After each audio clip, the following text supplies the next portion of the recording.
Looking to build a chatbot for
When it's hard to see the road in the distance, when the only thing you know is you're distant.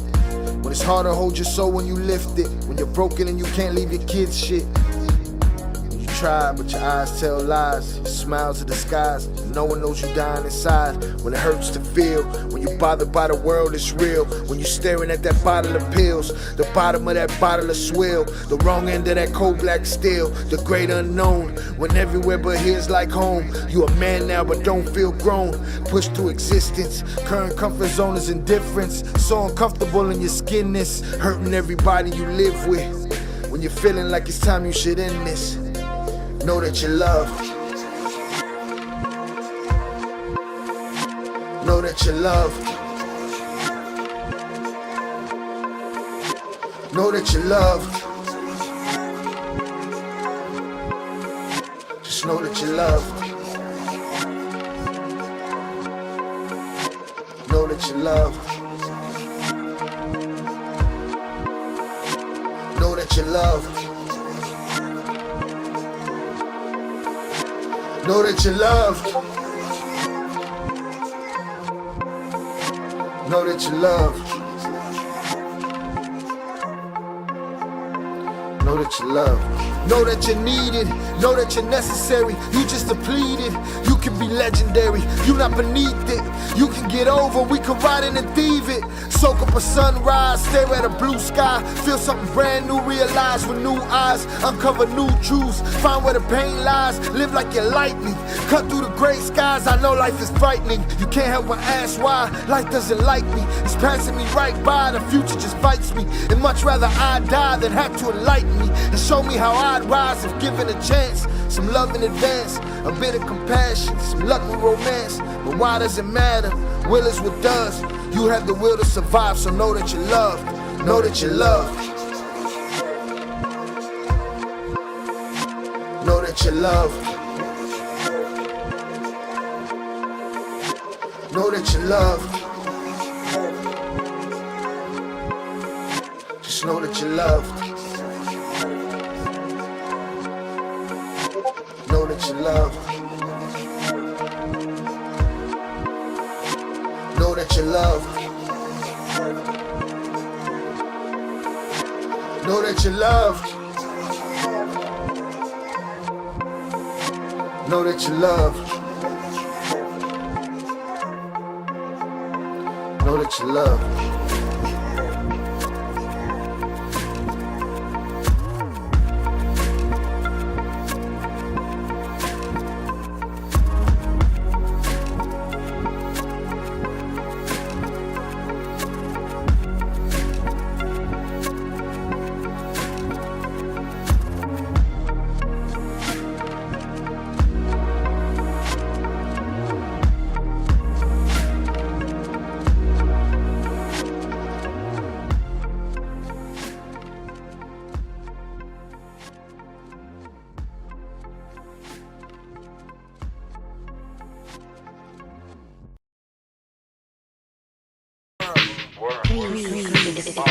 Cause I'm here to show the world some. If you can hear these visions, then take a long, hard listen through the walls of this prison. I'ma show the world something. In case you haven't seen the signs, they rather I not give you peace in the mind. Cause I'm here to show the world something. And that made me a threat. They wage war and that made me a vet. Cause I'm here to show the world something. Lighters up, heads high, your battle scars and the stars in line. Let's make this clear. We don't know why the fuck we here, where we end up when it's done, or why it's something to fear. How it started, who made the call, we know nothing at all. Just instincts holding on when you sleep and you fall. The ability to share love, the humility to share blood. We have a will to help us change us. We have a reason, our belief in what we can't touch, what we can do to make it useful and enhance us. That's all I got for answers. If you and I were to unite, we cure the fucking cancer. Slay the beast, reign supreme, build a future faster. Pass up every bastard that been looking past us. Hands up, hand us back the culture. We could patch up the holes dug up by the vultures. We can handle the havoc in hell when it's unholstered. Slug to the shell, back in the pistol before it's over. If you can hear these visions, then take a long, hard listen through the walls of this prison. In case you haven't seen the signs, they rather I not give you peace in the mind. Cause I'm here to show the world something. And that made me a threat. They wage war and that made me a vet. Cause I'm here to show the world something. Lighters up, heads high, your battle scars and the stars in line. Young Thundercat wanna rap, spit that flow. As long as the gap blow, he can get that dough. He thinking it's all he knows, cause it's all he's told. He has yet to get a taste of what he don't know. What it's like to be alone when your family is gone, cause you putting them all in danger, bringing bullshit home. When your bitch has enough of your shit and she hit the bricks, and your brother from another trying to slip her the dick. When the walls get thick behind bars and brick, cause you stood in front of a judge and watched someone you love. Detailed in the script, telling all of your shit. You realize you're getting buried in the hole that you dug. Most times, things are nothing like you imagine. We tend to see the romantic and never question the damage we cause with these flaws. I'm asking for answers and you just grasping at these straws. If you can hear these visions, then take a long, hard listen through the walls of this prison. In case you haven't seen the signs, they rather I not give you peace in the mind. Cause I'm here to show the world something. And that made me a threat. They wage war and that made me a vet. Cause I'm here to show the world something. Lighters up, heads high, your battle scars and the stars in line. Change something, show the whole world you can make something. Create something, we got nothing to take nothing. You stay frontin', you walk in the stage and say nothing. Say something, you standing over the grave dumping dirt on your own, the shovel, the chrome, the same function. The powder, the charge, the bullet right through your brain function. The future's the past, the system is crashed. There's a virus in your iris, third eye made of glass. Learn to feel, differentiate the false from the real. Religion from human spirit, you survive through your will. Family first, nurture your own. They gon' pass the knowledge on the generations long after you gone. Question it all, think for yourself. Accept your mistakes. When you fail, never forget how it felt. Teach someone something instead of bitching about the cards you was dealt. Only then will your presence be felt. If you can hear these visions, then take a long, hard listen through the walls of this prison. In case you haven't seen the signs, they rather I not give you peace in the mind. Cause I'm here to show the world something. And that made me a threat. They wage war and that made me a vet. Cause I'm here to show the world something. Lighters up, heads high, your battle scars and the stars in line. Alright, alright, alright, alright, alright.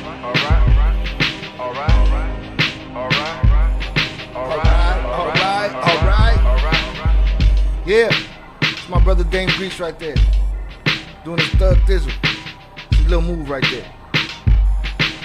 What is poppin', my people?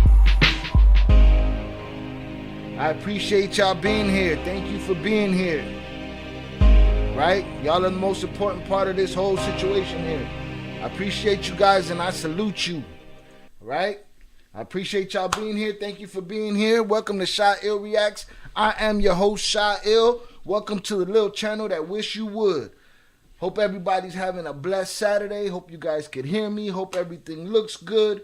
We are on and we are popping today, bro. I appreciate you guys being here. I want to dedicate this. Entire live stream and this entire episode. Today is the birthday of a deceased friend that was a very dear friend and a brother. He was actually supposed to be the co-host with me on this show, and he passed away shortly before I started live streaming with y'all. And today's his birthday, so I dedicate this show to the big show. Tremaine, I love you, my brother. I'll see you when I get there. So with that said, y'all smoke them if you got them, pour them if you got them. If you're sober and straight edge, give yourself a hug.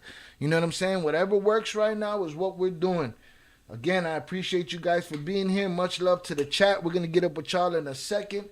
First and foremost, I'm going to see if we get the man of the hour in the building without any technical difficulties right here. We should be good. Get in here. Boom. I'm in here. And let's see. My microphone's on. Can you hear me, sir? Yes, sir. Yes, sir. Salutes. All right, I y'all. can hear you. Can you hear me? The man of the hour is in the building. Let me knock this image down. Salutes to JC for being in the building from Wrong to Strong. Thank you, sir, for being here. We appreciate your time. Oh, man, I'm humbled to be here, man. I appreciate everything that you're doing, bro. Man, thank you. We got a lot of people in the chat that have been longtime viewers of your YouTube channel. Myself being one of them, my brother Oso being another one. Before we were even up on the whole Flores, the story itself, you know, before we got into the podcast and all that, we was already watching Wrong to Strong videos in my house way before Surviving El Chapo even hit the scene. So, you know, we've come a long way with you. A lot of my audience has. Let me run through the audience real quick and let them say hi to you. Let's see. We got insulted early by King J, but I told him what I wanted to say. Salutes to 030 North, one of the usual suspects for being in the building. Diego, salutes to you. He said he's ready for this one. Humble Beast, salutes. PR Black, Albert Flores. Piotr Hisaj, salute to you, bro. Chief Keef in the building. I appreciate you. Philly, 500 pounds. Mike Jones. Let's see. SD Mexican Mike, salute to you. San Diego, California, in the house on the check-in. All right. Martin Leon, we in the building. Humble Park on deck. What up, killer? Salute to you. Salute to Humble Park. Again, we got Ron to Strong right there in the chat. Humble, salute to you, bro. Albert Flores, Yael, I appreciate you. Who else we got up in here? Mazizo Elegante, Adrian Camacho, Upper Echelon in the building. Everybody giving their rest in peace. Shout out to Tremaine. I appreciate y'all. Let's see. GS James, Costa Nostra Nation. Salutes to you. And that Ninja Jr. and AJ214, we appreciate y'all for being here. Again, I'm going to try to pay attention to the chat as much as I possibly can, but we all know why we're here. We're here para que todo el mundo se suban al suburban y vamos and let's have this conversation with JC, bro. What up, man? What's up? How you feeling, man? How you doing? I'm good, man. I'm good. I had to take a little nap before I got on here because this is past my bedtime. Yo, you definitely got a different schedule. Let me ask you, does that type of routine, does that help you? You know, as far as, you know, staying out of a bunch of the shit that, you know, you dealt with through your life? Does the routine, is that like a linchpin in the whole system? Honestly, bro, that's what gets me by because like I start my day when everybody's sleeping, so it's quiet. I don't hear nothing, and I just get to work, bro. I put my head down and just get to work. Yeah, see, I kind of do that backwards. I'll be up till 3 a.m. for the same reason. I feel like everybody's out of the way. Nobody's going to call me and interrupt what I'm doing right now. Everybody's sleeping, and I get to do what I'm doing uninterrupted. Yeah. And just like, you know, I call it a moment of reflection, really, when I get up early because I spend about 2 hours just kind of reflecting on everything, my life and my day and what's about to happen. Always staying ready for the good that's to come. Yeah, bro. Yeah. You know, I've learned that when you've been through a lot of stuff, if you learn to appreciate what you've been through, life can be really, really sweet at the end. It's a different sentiment. These are things that us as young men, when we're running on that concrete, we just not thinking about. We're not thinking about later. We're not thinking about tomorrow. We're not thinking about what's to come, redemption. We don't feel like we got nothing to be redeemed from at that point, you know? The world was ours for the taking and we ran for it, you know? So let's talk early Chicago, man. Just give me your earliest, you memories or impressions or feelings that you have for the city from from being here, born and raised here, right? Born and raised, man. Born and raised. My family owned a house right there in little village and on Christiana, and you know, all my memories, man, are of just seeing the Latin Kings out there with the way they dress, the gloves, the hat. I always tell people it's like a lifestyle. It's embedded into the neighborhoods over there. So like the kids see that, and that's what they want to become. You know what I mean? Mm.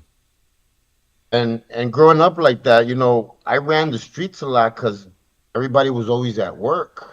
So I found my family on the streets, and just to see them out there hanging out every day and just showing love to the youngsters, it just really attracted me to that lifestyle. Mm. Yeah, and it was a different look. It was a different look and a different swag back then, because what a lot of people don't realize is that now everybody, just like rappers, everybody sounds the same. Everybody looks the same as far as gangs. Back then in Chicago, the culture was different colored sweaters with their logos on them, with their mascots on them, with their nations on them, and sweaters and hats and color combinations and jackets. And that's something that we lost somewhere in the 90s. You know what I'm saying? But I could understand, me being around the same age, seeing that. That's what we saw in the 80s. What we saw in the 80s was these dudes decked out in these sweaters, and they held their hands a certain way, and they were all together, and they laughed. And when we were kids, we had yet to see, the ones that lost each other. We had yet to see the ones that did each other wrong. We just saw the, damn, look, they Yep. hanging, they kicking it, they got their sweater on. That's it. That's what I want to be. That's what I want to do. Different times for sure. Yeah. Different times. I was lost as a kid, man. So like my main thing is that I was looking for a family, so I ran to the streets, and the older gang members really took advantage of that. You know what I mean? Mm, And I just I just started doing a lot of dirty work at a very young age. hmm Started being very disconnected. Right. I hear you talk about that a lot in your interviews about numb, about being numb. But I also feel like now at this age and at this time and through your journey, you're getting your feeling back. The sensation, the nerve endings are coming back to life. Yeah, bro. I can't sit here and lie and say that I kind of know that I've gotten soft, Hmm but it's a good soft, man, because like I have feelings now. Like I feel guilty if I treat my wife a certain way. Like it's just there's feelings that I tell people I never experienced before. So it was like a school, man, and it made me very emotional for a couple of about 2 years, like learning to deal with the emotions. Now, does that 2 years? When you say 2 years, that comes from what you call your heart transplant, right? Yes, sir. That's the Yes, beginning sir. of When that I two got on years. my Can you knees. explain that? Can you explain that to the audience? Well, after years and years, man, of feeling guilt, feeling just like all the bad stuff from the stuff that I had done, the stuff that was done to me. On November 6th, man, I just got on my knees, and I just told God, like what? Like what am I here for? Like I just couldn't understand. Like I was just tired, bro. I was tired of like just being miserable. I was tired of being sad. I was tired of just not having no kind of peace, I guess you could say. And I always tell people this, man. I can't explain what happened that day. I can't. It was something out of this world. And this is coming from someone that's been in some really dark places and some really dangerous places. Like I've seen a lot. Mm.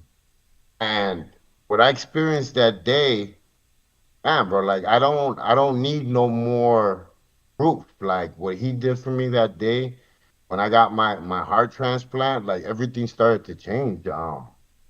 I started remembering bits and pieces of my childhood, I guess, that I had blocked out. I started remembering the true friends that were there when I needed them. I just started everything started coming back, and I started living 2 years ago, bro. Hmm. You know? It's like a moment of clarity kicked it all off. Yes. Hmm. That's dope. Um, Again, you know our channel has been following for the last year. We've been following the Surviving El Chapo, and again, we're gonna be a little bit all over the place. I'm not an interviewer. Just like Pete likes to say, I'm not a YouTuber. I'm not a YouTuber. I'm new to all of this too, and we're gonna be a little bit all over the place. But I know what I don't want to do. What I don't want to do is get bogged down in the shit that people are interested that don't matter. How much did you pay for this? And who did you have to hand this to? And no, I'm not into that. I'm more about what it feels than what it looked like. You know what I'm saying? What it feels like than what it looked like. But yeah, again, we're gonna bounce around. But we started on this channel following the Surviving El Chapo podcast. Again, me coming from where I come from, Kato and Val were known entities in my world and existed in my ears, in my mind, and people, people I knew them, and vice versa. I think it's an interesting and amazing story. It's a story in itself. Just the kind of relationship that y'all had when you were younger. Now, is Val older than you?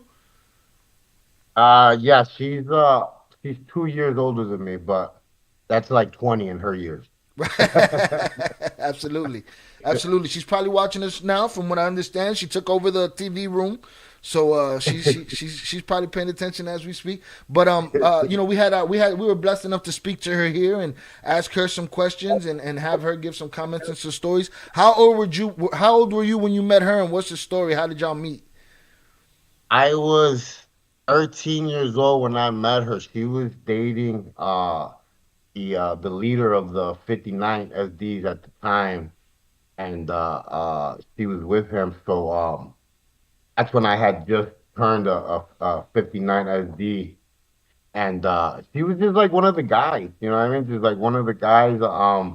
Always looked out for me because I was you could say I was like the trouble one out of most of them because I was always homeless. I was always running away, blah blah blah. So like they had like I guess you could say like a little special place for me in their heart. You know. And when you met her, she was already in the game as far as muling shit back and forth across the fence. Yeah, she was always, that's one thing about Val that a lot of people don't like know is that she like was I would have to say more of a hustler even with the guys that she was with. Like she was always up to something and she was the type that always wanted to share with everybody else.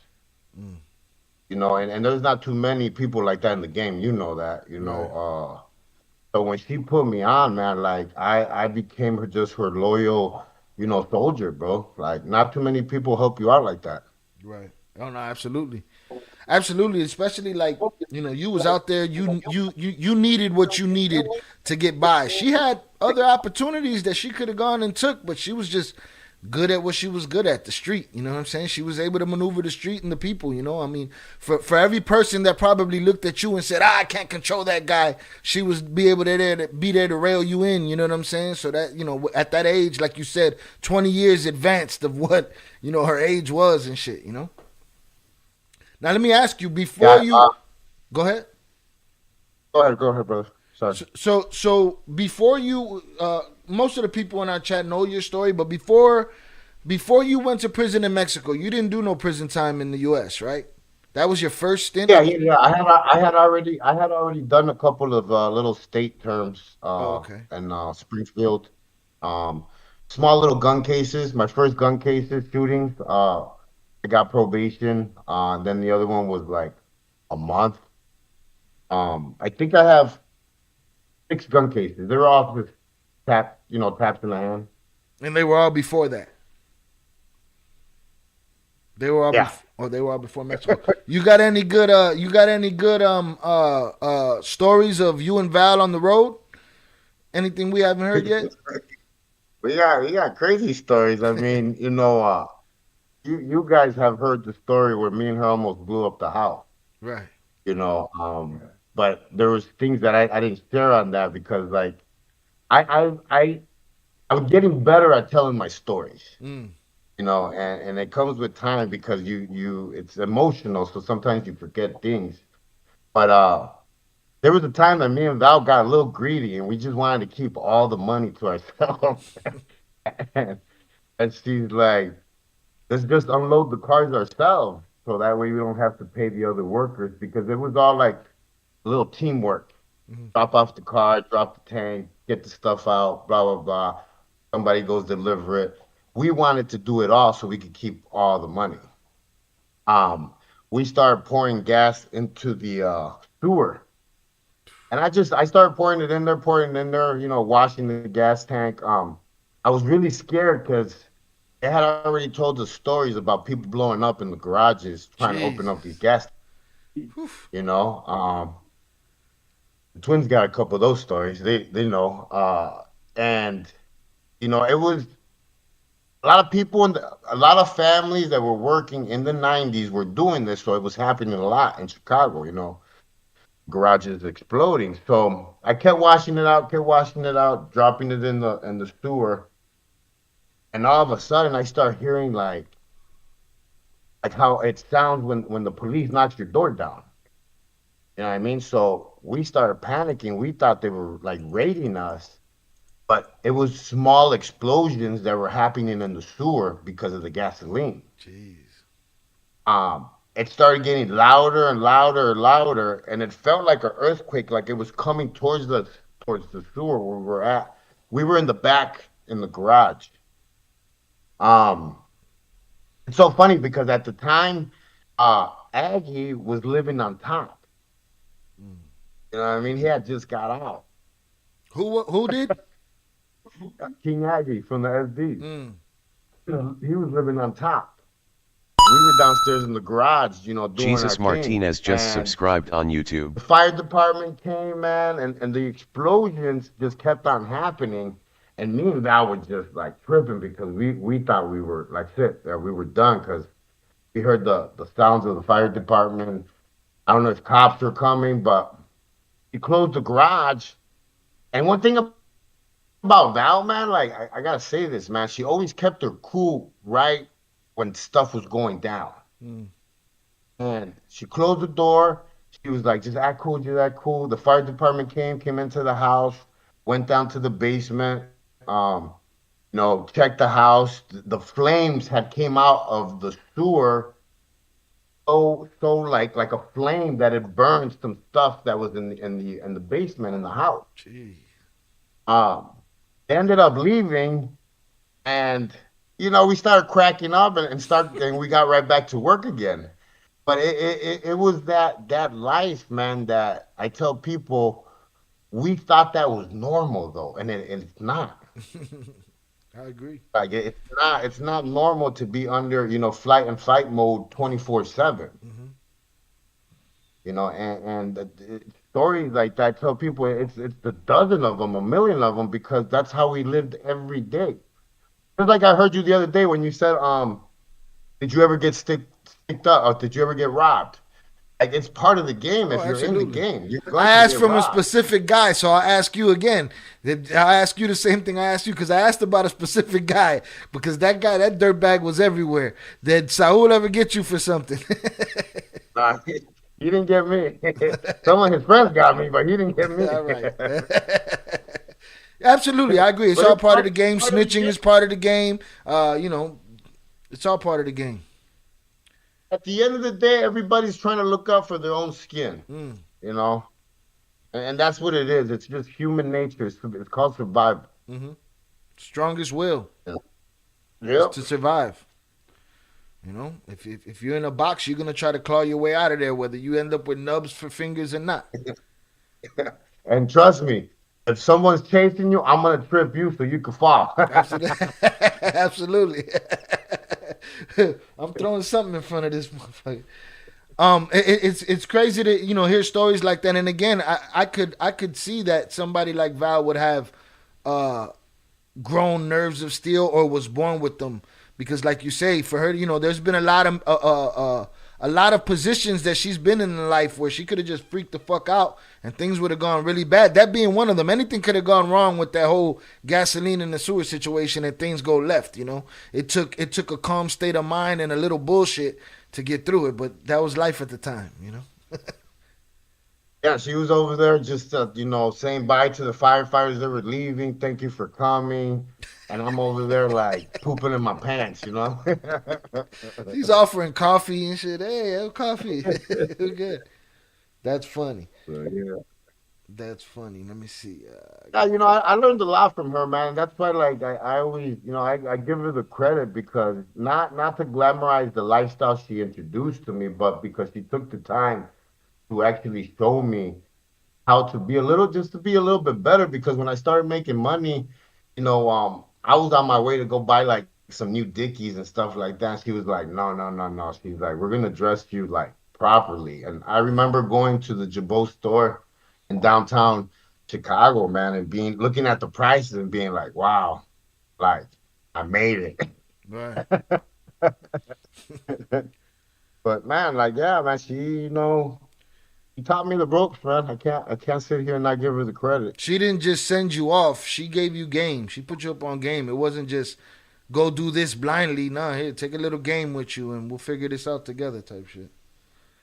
Yeah, bro. Even her boyfriend at one time almost tried to kill me because he thought that we were like messing around and like it was far from that, man. Like she always felt bad for me, bro, because I was always like homeless. I was always on the street, so she always tried to give me a place to stay. Yeah, a lot of people think that there's men and women that can't coexist as friends and riders for each other without it being some other shit, you know? I looked at her more like a leader, to tell you the truth. Right, right.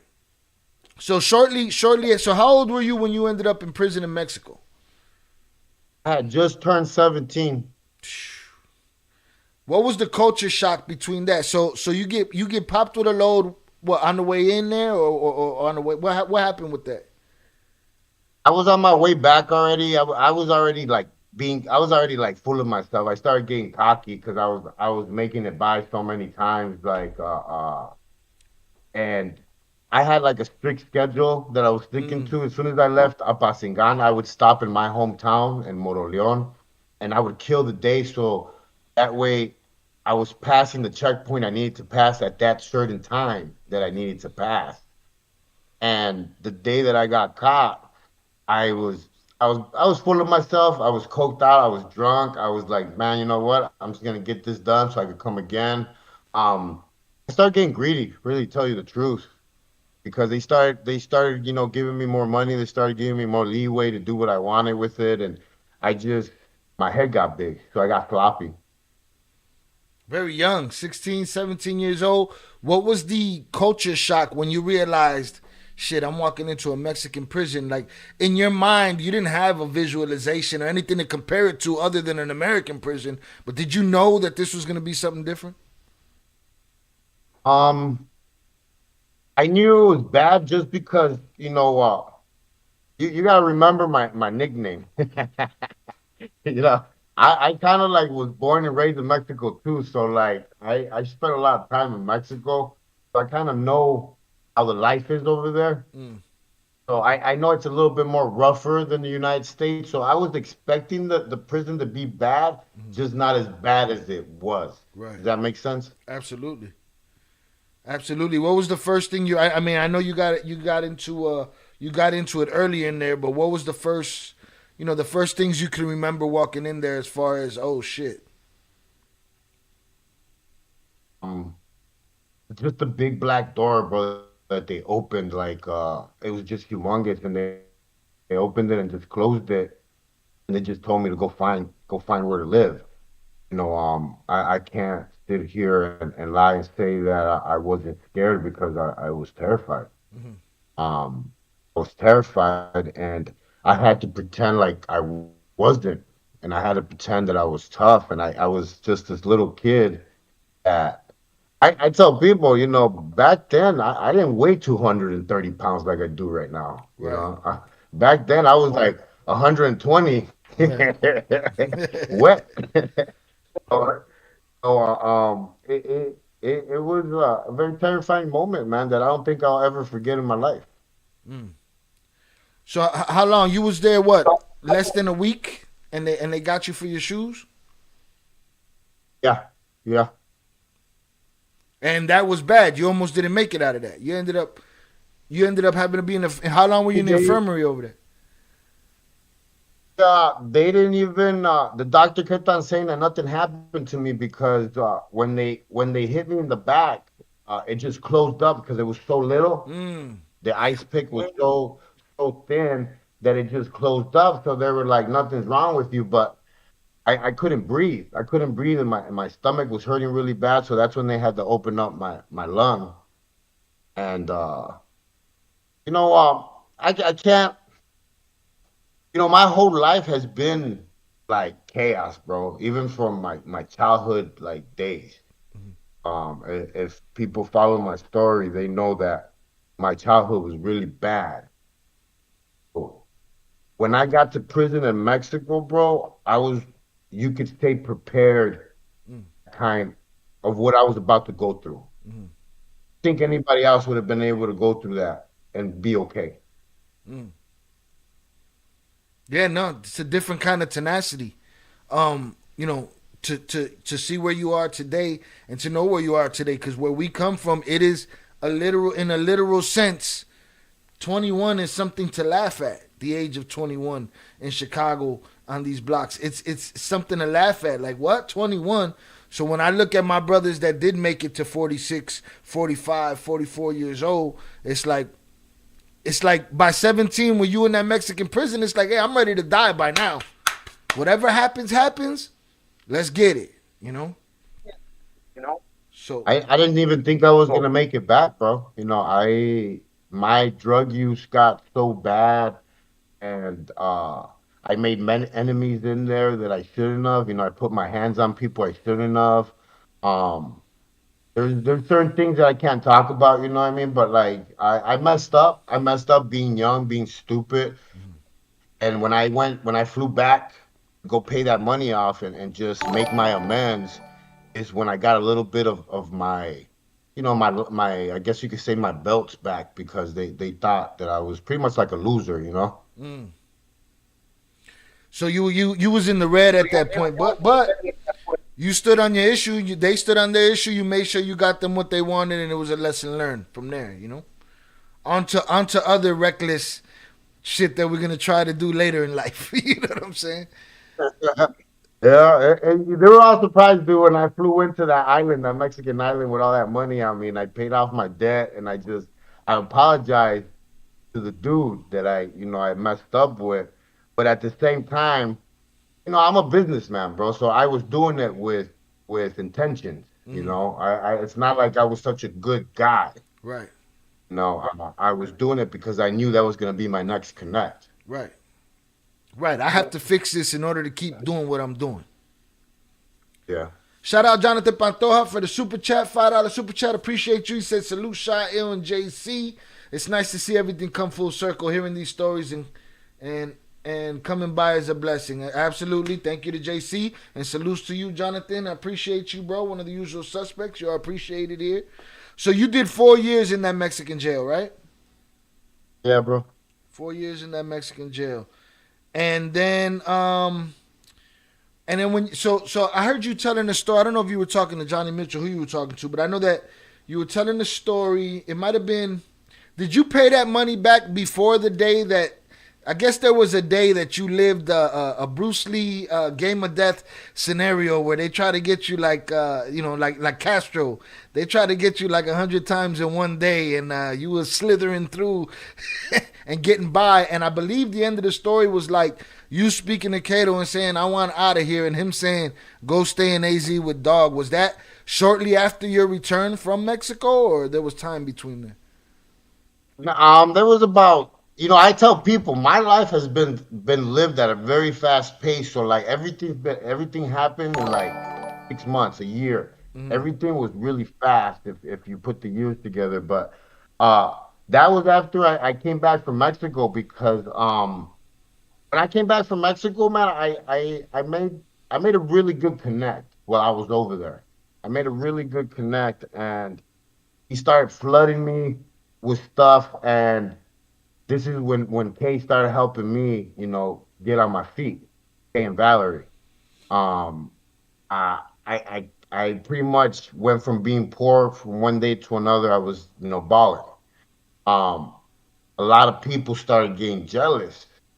A lot of people, a lot of my own boys started trying to rob me. It was like 50-50. 50 of them stood with me, 50 of them were trying to rob me, just a lot of bad stuff.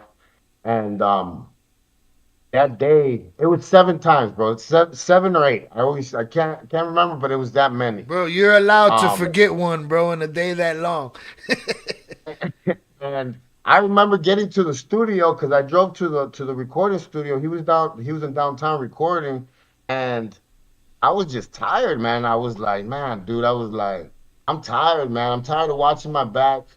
Now I gotta watch my back from all the SDs. I don't feel comfortable when you're not with me on 26th Street because I feel like some of the Kings don't like me, and they didn't. You know what I mean? Because I used to be a D. So like I was like stressed out, and I was like, I'm ready to go. Iggy I'm ready to Hoderny go. just I'm ready to change subscribed my on life, YouTube. and we made the pact that day that I was gonna leave to Arizona, and we did a business transaction where I gave him some stuff, and he gave me his Harley Davidson pickup truck, and I moved down here with it, and I didn't realize that when you move away from somewhere, bro, you bring all your problems with you. Mm. You went and sullied up Arizona with all that Chicago shit, huh? Yeah. So, as soon as I got here, there was a bunch of Land Kings here from New York, from like Florida. So I started hanging out with them, and I got into the same old stuff, and next thing you know, I'm a rough rider. I'm riding bikes now, you know. Before we get, because I do want to get to that again. I'm jumping around before we get to X because I want to talk about it because he was somebody that I love dearly as well. But let's go back for my audience's sake. Let's go back to your relationship. So we got your relationship with Val. Let's get your relationship with Kato and how that kind of came to be. I know, but I'm sure they want to hear real quick. Let's get shout out to U2F Key User, $10. Appreciate you, U2F Key, Bay Area in the building. Support the channel, like and share, man. I appreciate you. Thank you very much. Hit that like button, y'all. We got 20 likes, 65 viewers. Let's get them likes up in the 50s. I appreciate you. Yeah, your origins with Kato. So this in the neighborhood. There's always people that are glamorized like heroes, and just they're in the neighborhood. They're known, right? You see the Land Kings out there, but you see the guys that stick out. And I had heard about Cato when I was a little bit younger, because the Kings used to always hang out over there on Trumbull. They've always been over there, And as a kid, I would ride around in my bike, and this is when I still didn't know English, so I had to like I don't know how to say it. I went to bilingual classes, so here and there I got picked on, because I wasn't a full blown gangster yet. uh, I would go over there and watch him play, and I just knew him as a kid. It wasn't until when I got out that I heard that Val was with him, and as soon as I got out, Val stopped to go see me, introduced me to him, and he became he became one of my greatest friends, bro, just because he stood up for me when everybody else was trying to kill me, bro. So we weren't friends for a long time, but what he did for me made me I would pretty much have died for him. That would be hard for a lot of people to understand. I get it though. I get it. There's just some people that'll put their neck out there for you, and it's like, all right, that motherfucker deserves everything from me. I have to really say that when every single SD out there was out to kill me, he got in front of me and said, "Come home. This is where you grew up. Come home." And I got violated that day, man, and he put the biggest guys on me. My ribs got fractured that night. He didn't make it easy for you. He didn't make it easy, bro. He wanted to show the rest of the guys that, I needed some respect too, man. I was down, man. Right. Absolutely. So time goes by. So so like you said, it's a short amount of time, but in that time, you get familiar with with X with DMX. Um, you end up moving to AZ. Tell me about your experience with that and with Dog and I Uh, just saw somebody ask in the chat. I want to know about DMX's dogs. Like, listen, that story about him doing whatever they say he did to his dogs. Never, never, never, never, never, never. There's no he, fucking way. It just he didn't would treat happen. his dog better than he would treat you. Let's Absolutely. just put it like that. And he would treat you And good if you was respectful and you was part of the team. He treat you good, but he gonna treat that dog better than he gonna treat you. yeah, because one thing about him is that he always said he trusted the dog more than he trusted a human, Absolutely. and in a lot of parts he's right. You know, it's one of the main reasons why I moved out from the house because like I didn't have to pay no rent, nothing. You know, I just lived there. He was in and out, coming in and out of town, but there were so many dogs in that house, man, that I was going crazy. Mm. Like there was like 15, 20, and these are not little dogs, No. and they're not very nice. So, I ended up moving out, but it was really fun times, man. I can't say, I had any bad experiences with X because everything was always he loved he would always rap, sing for all his people. He'd take pictures. We would sit there for hours sometimes, and I would be like, man. And we like I said, we grew a bond, man, and in a time where like I guess you could say a lot of us were in dark places. He was in a dark place, I was in a dark place. Mm. Um some of my other boys, Tito was around. Tito was the president of the Rough Riders. He got really close with him. But we were just, I feel like a bunch of young kids riding bikes, bro. Mm. Right. Playing. Playing. Big ass playground in the desert and shit. Yeah, But, I went out to Scottsdale for his birthday one time. It was his birthday. He had got locked up for driving that day, and people believe this story or not. Guess who went to pick him up at the police station? Flavor Flav. Imagine X is locked up and Flavor Flav is coming to get his ass from the police station. That really happened. All right, take that little exclusive with you. I was there. That day I stood in awe. I was sitting at the table when they showed up, and I had just met Flavor Flav, and I found myself fanning out, looking at the clock. I'm looking at the clock around his neck, and the clock got mad scratches on it, and it dawned on me. Damn, that clock been around about 45 fucking years. That's the clock right there. So I was Yeah. starstruck by Flavor Flav's clock. You I know, didn't. you know what I mean, bro. Like, a lot of people they'll hear me talk sometimes, and they'll be like, "Oh, you're full of," you know what I mean? And I'm like, it's just that you didn't live the life that we lived. That's Mm, all. Like, you don't have to hate. right. You know what I mean? Like, we got to sit in the recording, studios with Swiss Beat with like a lot of people that, people would never even, I guess you could say, fan in my meeting. Yeah. But at the end of the day, like, I have to say, man, it was a bunch of young men that were just lost, bro. Mm. And even still, so you never. Your roots have been in Arizona since that time. Yeah, once I left after he got killed, I went back one time. And when I went back that one time, I found out really quick that I had lost my Chicago edge, Mm, and I knew I couldn't live there because they would probably kill me. mm. Um, if you want, I'll tell you the story.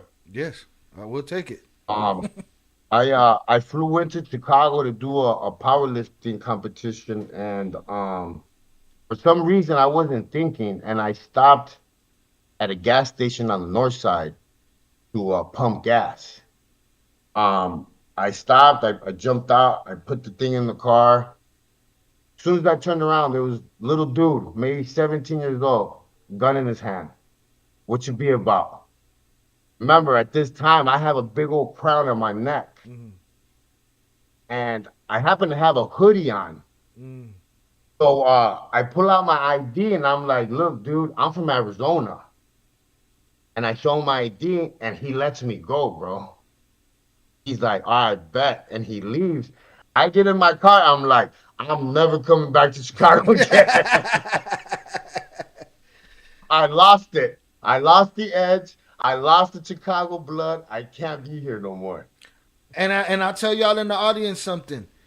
That hoodie, that hoodie would have saved his life because Shorty might not even ask the question of what you be or where you from if that hoodie was down and he would have saw that crown. Shorty would have Yep. just got to work. And that's just what it is. You know what I'm saying? Listen to my songs. A red light is the biggest trap you could find yourself at in Chicago, period, point blank. A red light. So if you don't leave some space between you and everybody else, you might not make it. You know? People don't know, man. The way you drive in Chicago, the way you even the way you run, It's all offensive and everything everything has been a lifestyle over there, man, to of survival. If you're from Chicago, you have PTSD. I got a friend that be telling me that. He'd be like, bro, we buried enough people for you to have something that you need to talk to a therapist about. You know what I'm saying? And it's like we don't see Yeah, it like that. We've been undiagnosed about a lot of things for a long time. You yeah. know? I'll tell you a story. That shorty came up to you and did the whole what you be about, right? I've come to the conclusion in this city that that question no longer means anything. So recently, about I don't know, now we got ring cameras. See, everything that you seeing now, that shit was happening. I'm sure he would have thought, man, 10, 15 years ago, I would have took Shorty's strap. You know what I'm saying? 10, 15 years ago, I'd have reached out and grabbed Shorty by his face. You know what I'm saying? Again, that's the edge that he's talking about, you know? Now, Yeah. even us that are out here just protecting ourselves and just trying to survive, we got cameras on us too. The camera is on everybody. You know what I'm saying? So there's a group of guys hanging out on a front porch on the northwest side. Group of older gentlemen around our age. You know what I'm saying? In their 40s, between 40s and 50s, and they're just hanging out. It's fight night. Tank is fighting. They're hanging out. And some shorty pop up on the corner in the middle of the street. They done pulled the whips around. They done their little U-turns and shit. And shorty come out on the what you be about or what you ride. And dudes was like, man, we a bunch of old men watching the fight eating potato salad. And then shorty just repped this nation and started busting at them and lit one of them up. You know what I'm saying? And that drew the conclusion to me, oh, okay, so the question don't mean shit no more. The answer don't mean nothing no more. The what you be about don't mean nothing. So if you're 4 foot nothing and you jump out the whip on me and you got the what you be about, then I know what the next thing is. The answer don't matter. You're going to bust at me anyway, so I might have to get you first, Papa. You know, that's just what Chicago looks like right now, you know? That's just what Chicago looks like right now. And you know, I always tell people like this, and this is just for me doing Fed time and being around a lot of the older gentlemen that were leaders and shot callers and stuff like that. When the feds put all those people away, that's all they did. They caused havoc on the Mm, street facts. because I remember from my days. I tell everybody that's why I never got into really big drug use in Chicago because there was always eyes on me. I could get violated, Mm, you know. So it wasn't until I got to Arizona that I went really crazy with my whole drug use, mm. because there were no Land Kings over here. There were no SDs. Nobody was gonna violate me. I didn't have to like walk a certain line. Right. Yeah, no, there's no line. These shorties don't walk no line. Only straight lines come out of barrels. That's it. No straight lines for these shorties nowadays. But I'll tell you something, Chill, though. Like if you get a couple of solid OGs to go back, man, those youngsters listen, man. They listen. They listen. Mm, You just gotta learn how to talk to them because they're trying to prove something in a world where it's all about proving now and mm. showing. And the thing is it's all fake though. It's all fake. So like we have to be able to like that's why my I love going to the prisons, man, sitting down and spending time with these people because I know what they're going through, what they're feeling, and what they're trying to prove. Mm. I wanted to ask you about that, your prison program. How's that been for you? How long have you been doing it? And filling the audience on what it is, really?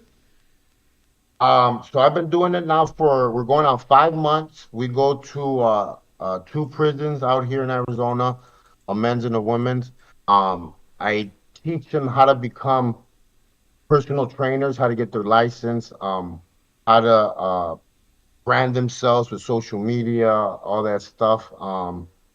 At the end of the day, bro, I call it Jesus with a ski mask because I get to spend time with them and I get to show them what he's done for me in my life, and it's been contagious, bro. Like the yards have really started to change a lot because of the women participating in the program, the men.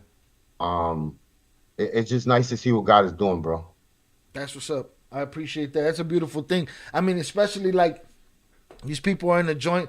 They're hopeless. It's easy to just sit around and do nothing. For you to get in there, get their blood moving, and it ain't a riot. You know what I'm saying? You getting there, getting them worked out. And I've even seen people outside of in the world that have shown their before and afters, and amazing benefits. You know what I'm saying? I'm probably gonna have to get on your program pretty soon. I keep sitting my fat ass in this chair right here. You know, I I got diagnosed with a lot of things, man, and they try to put me on a lot of medication. And I always tell people I don't take none of that medication because the gym is what makes me like just feel better. Like it does everything for me. Was there a time? Tell me if I'm mistaken. Michael, What happened? Something die over sorry, there? sorry. Oh, no worries. Was there a time that But again, and let me ask you something else. You're connected with the Chicago. I just caught a podcast of the Wrong to Strong Chicago. They just did a David Ayala, I believe it was his name, a Yeah, podcast. I thought it was very dope. So that's a branch off of your work, huh? yeah. Pretty much. When I started, I guess, just putting the positive message out there. Um, One day I was praying and I don't know, for some reason I felt it in my heart to tell Omar, hey, you're gonna be in charge of everything that has to do with you know um what do you call it, video, what people listen to, what you're gonna be in charge of all that, the podcast. And he's like, how are you gonna make me in charge of the podcast if I stutter? It's perfect. But I was like, I don't know, man. God just wants me to tell you that. That's it. I feel it in my heart. I don't know if I'm supposed to tell you. I don't know if, like, I'm just sharing what I'm feeling. And man, he ran with that, man, and it's taken off. Listen, It's been I excellent. caught one episode and I thought it was great. I thought he did a great job. It's amazing that these guys like Ayala that have come out the joint after all these years can articulate what they experienced and what they want for the future so clearly and so cleanly. You know what I'm saying? It's a level of Yeah. maturity that a lot of people don't live to reach. And it's a level of experience that gets you to those moments. But yeah, your boy's doing a great job. Anything I could do to help him with that Wrong and Strong Chicago, whatever it is, you let me know because I appreciate what he's doing. It was a great podcast, great questions. He shut up. He let the man talk. It was really dope. I enjoyed it. My main thing is this: is like Chicago has so much history, so much Latino history, so much gang history, and it's not to glorify nothing, but it's to give people a glimpse of our stories, like how we grew up.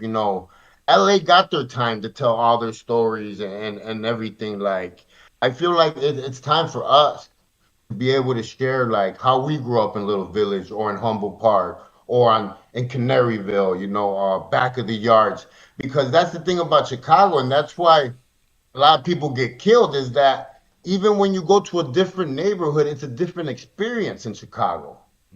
It's a different culture. It's different people, different girls. So that's why, like, these stories need to be told. They need to be movies. Absolutely. That's what I'm here for. Movies and TV shows. I want to write all the stories that they need to know out there. That's the game. And again, I've heard you've been doing your acting thing. How's that been working for you? I'm gonna fly out in May to Tijuana, and I'm gonna be doing a little project with yeah, man, I forgot his name. He's Canadian director. He's the one that did the O.J. Simpson special thing on Netflix not too long ago. Yeah, I'm not sure But his name either. we're flying into Tijuana. It's about six of us, and we if I got it correct, we all worked for the cartel at one time, and it's gonna be like a short film. That's dope. That's dope. Can you well I anything you need as far as your acting ride, bro, in the game, you let me know, dog. I got your back, man, cuz I'm telling you it's a beautiful transition. It's a beautiful transition and actors that don't have the experiences, it's a different thing. Actors that have the experiences is what they want because that authenticity comes across on camera. Yeah. That's Nah, real. man, like I tell people, look I'm not trying to make a career out of it. I just think it's fun, and I want to give it a shot. Like I feel like I could do anything now. No, You no doubt. know. No, it's dope. Like for me, doing the rap shit, it was like an easy transition. Somebody had asked me to be in a short film, and I ended up starring in a long film over it, and I just fell in love with it, and it's just been my thing ever since. It was a perfect transition from where I was at to where I was going. So I appreciate it for you, and I think that I think you're gonna do good things. It's a fun thing. You'll meet great people. You're young enough, you're strong enough. Even though the back might hurt a little different than it did 10 years ago, stunts and all of that good shit. A lot of action roles for you. You'll be all right. You'll be all right. Yeah, man. My main, I think my main focus is public speaking, man, and I'm getting ready to open up a halfway house. Oh, that's So dope. it's gonna be a wrong to strong facility because I'm thinking really big where I want a gym, a like a bookstore, a small coffee shop, and I want it all ran by the people coming home. I got some big just dreams, man. You're an ambitious dude, bro. Like, there's no reason that you can't just do the work and make things come to fruition. So people don't understand it's never over for motherfuckers that refuse to quit. You know what I mean? I'm just a I'm a hustler, dude. Like I'm even coming up with my own coffee line. That's it, bro. Get the coffee, man. We need the cafecito, man. Heavy on the caffeine. We'll be in here 8-hour live streams. Y'all ready for that, chat? 8-hour live Yeah. stream. Salute to y'all, chat. Get the likes up. 75 viewers, 30 likes. Get the likes up. Appreciate y'all. Thank you again for JC being here. He's answering our questions. He's giving us his time. Can you tell us about your relationship with the Flores twins? Have you ever worked for them, or how you met them, how you've known them, all of that good stuff? When uh when I came home, my chief picked me up, and that same night we went out to the nightclub Velocity in downtown, Oh shit, and velocity. yeah, yeah, and we walked in, and they were right there in VIP. They were popping bottles. As soon as I seen them, I knew there was somebody, and it's crazy because his brother, his older brother, was one of the main kings that was known in that area, and they lived. I think there used to be a Church's Chicken on 26. Was it Sawyer? I'm talking about like 89 when Gold Blocks was still there. Goldblatts. Yeah, Papa, you working my memory banks right now. That thing I smoked them Gold, away a long Gold time. Blocks was on Louisiana. Five Star was, I think, on Trumbull. And I'm trying to think if it was Sawyer or Church. Anyway, I used to mess around with a girl that used to live on that block. Griselda and Yolanda used to live on that block. So I knew of their brother. I didn't put two and two together until I started talking to them. So when I met them at the nightclub and I seen what they were wearing, um, here I'll give you a jewel that a lot of people don't know. Let's get it. You know those little bags that all the cartel members like to wear now? Hmm. The twins put that into, like, they were the first ones I ever saw wearing those fresh when I got home from prison. See, so to all the cartellers that got you talking about the over the shoulder man bag slash fanny pack slash. So all you resellers and all you cartel bosses, y'all owe that to the Flores twins. All right, you couldn't fit the money in the pockets. You had to They slip it in the bag. they started that trend. I give them that. They started that trend. And whoever has anything to say is like, they start that trend. You see people wearing them now. So you peeped them and you knew who they were. You knew what they was on. Yeah, so at the time I had just got home, so I was peeping game. I was peeping game. At the time, my boy also from 59 was letting me stay at his house, and I was just trying to buy time because I was getting my ducks in line. So I already knew that they were gonna come into a play one day or another, and after that is when I started, I started working and I started messing with Cato. And so I got to see them a lot because I would see them with Cato and then I would see them when they would be over here with also. So just got to see them a lot, man. But we really didn't get close until Cato passed away and Val came out to Arizona and he was out here with her. They came out here and Val, Val's my daughter's godmother, so they came to my daughter's baby shower, my wife's baby shower at the time. You ever work with them on the other side, in Mexico? Nah, in Chicago, man, I always tell people I always went through Val, man. Mm, I always went through Val, and if Val's getting it somewhere, you know what I'm saying? Like you don't really have to. You can put two and two together. right. Like Were I you? always, Go ahead. You go ahead. I one thing about Val is that whoever she was messing with or whoever she was connected with, he always gave me a run at it. He always helped me out. Mm, He always connected me, always introduced me. right. Had your best interest at heart. I think so. A lot of people are like, oh, this and that. I'm like, no, at the time, she gave me what I needed to survive on the street. Absolutely. I mean, you sound like it sounds like she was an integral part of your life. It wasn't just some fly by night shit. She looked out for a brother. Everybody else, bro, like I tell stories like everybody else, even like my gang leader, when I came home the first time, he let me stay at his house, but every time he had a girl over, he would kick me out. So I had to walk the street at night and almost get jumped a bunch of times because he was doing his thing. That's not true brotherly love. You know Right. what I mean? Absolutely. So like she did more for me than a lot of my dudes did. Absolutely. And I'm not putting none of my dudes down because I shout out to Marlo, Dean, all my dudes. Like I love all my guys, man. All my guys that stood by me through thick and thin. I love them. But there's always bad apples and everything, bro. Well, I was just not see the man don't cuss. I almost say want to say fuck you to any of the ones, to any of the bad apples, but I'm gonna leave that. I'm gonna leave that alone. All right. I'm gonna leave that alone. Yeah, man. Were you hip to what was going on with them? Or how can I put it? Well, it was quiet for the first 9 months. Once it all went down, how did you feel about when you heard, oh shit, the twins are testifying against Chapo? Or you probably didn't know, but you knew that they were rolled up and everybody was on the run. Like, where were you in life when that was going on for them?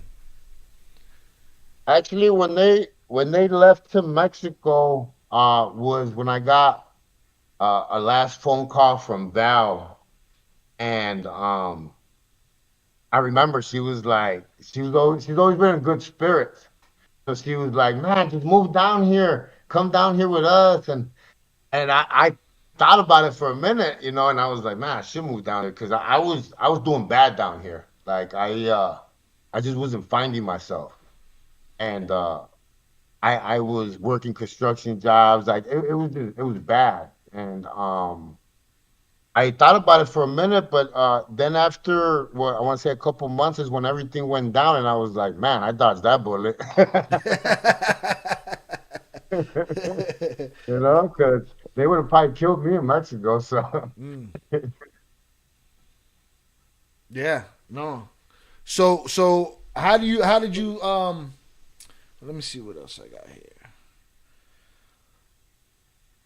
So that was on your radar, and then yeah, imagine you'd have got rolled up in that. I mean, another person could have got rolled up in that too. Was Cash? He didn't get rolled up into that one. He got away from that one. Um, Cultural shock, Metro jail. See, he didn't get too into the story, but it was on your channel. There was a story. I guess I'm never gonna hear the end of this story, but What maybe I'll hear story? it behind closed doors. I don't know. Maybe somebody will help us out.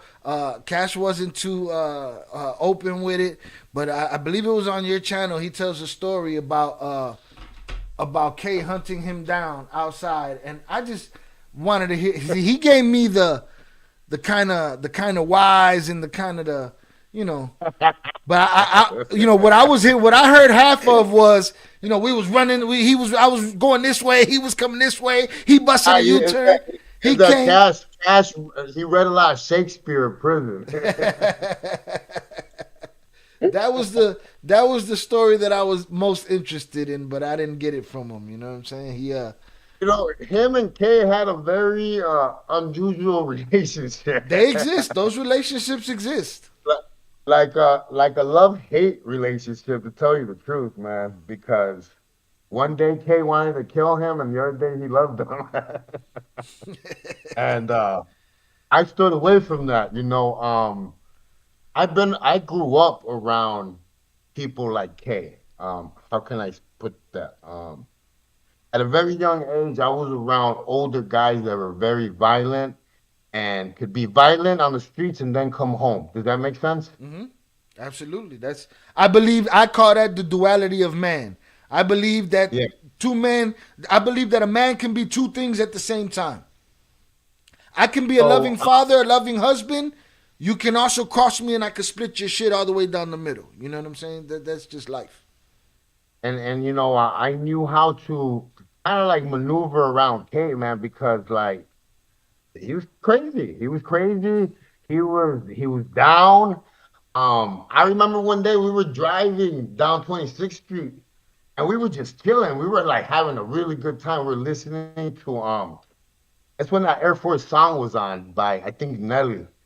And we were just jamming and all of a sudden he throws the escalator in park, jumps out, grabs this dude, starts hitting him. I'm like, what's going on? So I jump out and I'm like, what is he, a 2-6 or what's going on? Yeah, Like, we gang banging right now. no, and he jumps back in. He's like, man, that fool owed me $50 for the longest. And I'm like, did we just do that right now for $50? $50. And but the thing is that he wasn't trying to portray to be nothing. That was just how he was. That was just his character, his demeanor. His But principles. the thing with him is that if you told him you were gonna do something, you better do it. Exactly. If the $50 fell under his principles policy, then you might get smacked up over it. It's just what it is. And that's the thing. That's the thing with him and Cash is that they were always fighting over that music stuff and like disagreeing. And he had me chasing him that day, and Cash was moving through traffic too fast. You know how it is when you grew up in Chicago. You know how to get away from rammers. You know how to get away from people And so chasing you. Woodwan. Yeah, mándale la suburban. It's but it wasn't like bad. Like people like made it out to seem like he wanted to kill him. No, it was just. I mean, don't get me wrong. He would punch them in the mouth, Right, right. but it was just love. Te quiero. Te quiero. Um,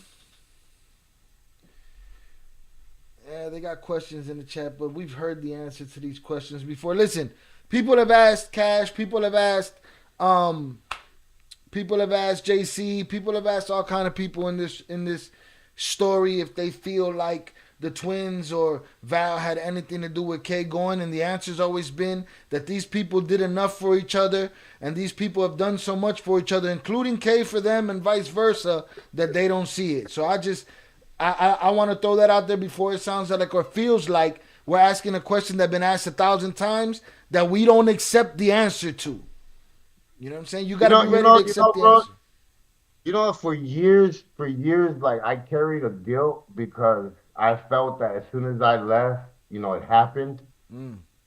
Like, there was a guilt in me that I can't even explain. And I talked about it in one of my videos. I had a dream where he came to me and like we were sitting on a bus stop, and he was telling me, don't go back.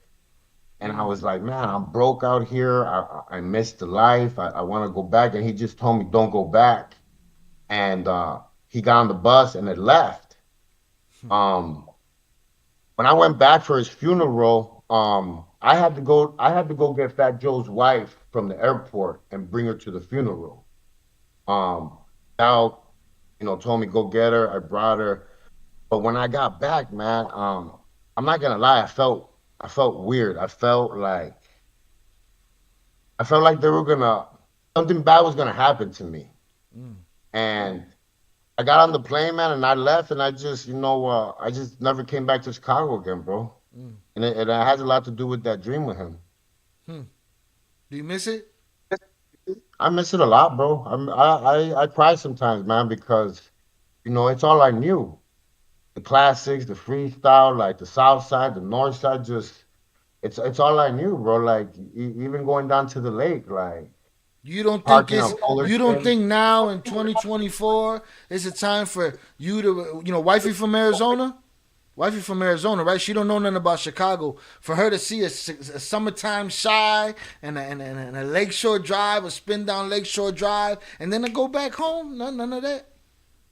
Yeah, yeah. I mean, yeah, but the thing is too, man, like look at it like this. We have to be realistic and think how many youngsters out there want fame nowadays Mm, for the wrong reason. mm, Like how many youngsters are willing to do like I call it the dirty.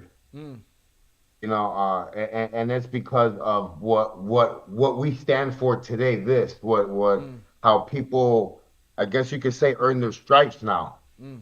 Because I mean, I was just thinking about the other day. I seen some like white lady at Fry's with her whole face all blasted, and I was like, damn, everybody getting tattooed up now. It's like you don't even have to earn them no more. Nah, man. The gentrified neighborhood, you run into somebody, you think they coming to get you, they got the face full of tattoos, and it's just some girl named Kathy that works at the local Starbucks and lives in Logan Square. Like they done took all our hoods from us, so We just live in different times, chill, and I have to be realistic and just I don't know, man. Just be careful. that's That's cool. all. Well, if y'all ever want to come take a ride down motherfucking Lakeshore Drive, I put a whip in the front, a whip in the back, and we make this run, bro. Because there's no reason All right. people can't Let's enjoy a do it. summertime shy. You know what I'm saying? I'm gonna enjoy one this year, and if they take me, y'all make me a goddamn legend. All right, don't You play you that. know what? You know what I want to do one day? I want to go out there and I want to film the whole Mexican parade because a lot of people are asleep on how big our Mexican parades are Yo, I over saw there. Johnny Mitchell dressed like Weekend at Bernie's, as talking about surprised that there were so many Mexicans in Chicago, and it's like, listen, I come from a Mexican, Puerto Rican, and black neighborhood, and if you go to the blacker neighborhood, there's Mexicans in there. If you go to the more Puerto Rican neighborhood, there's Mexicans is there. If you go to the Mexican neighborhood, there's Puerto Ricans and blacks in there. Like that's how we live here. Like and for Yeah. him not to know that, I was surprised. For people not to know that, people in the country don't know that. So you're right. That's what I'm saying. Like that's what I'm saying. Like I believe honestly, it's our time to tell our story. It's our time to not necessarily shine, but shine light on everything and how we grow up and stuff like that. Because like it's time for a change, man. It's time for some of us to like go back and help. Like it's time to clean up our yards, man. Mm, absolutely. How did you feel about Kay in the music business? Did you feel like that was something that could work for him? I mean, I saw it happening. Why? Because like the streets are music. Like that's what they talk about. So like when everything was happening, I thought it was like I felt like I was on top of the world. Like sitting in rooms, people, famous people in the room and rapping and stuff like that. Like I felt like I was on top of the world. Did you feel like he was? Because the reason I asked that question about the music business is because it's like, we know what we know what a dude that loves game banging is like. You know what I'm saying? And a lot of dudes that love game banging, there's just no room for too many other things that they don't that don't go bad because of how much they love gangbanging. You know what I'm saying? So I always wondered if K was, with the music business, was that something that was afforded to him, that he looked at like, I could do that. And with the hustle business, you know what I'm saying? Like somebody asked in the chat, like how much did he have to do with the twins and with the hustling and with the rise of this, that, or the other?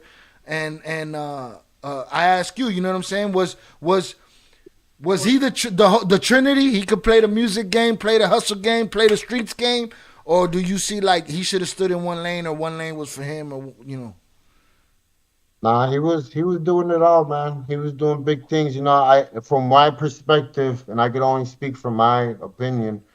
Um, I kind of felt like he fell in love with the whole music Mm, part of everything because you're able to tell your story.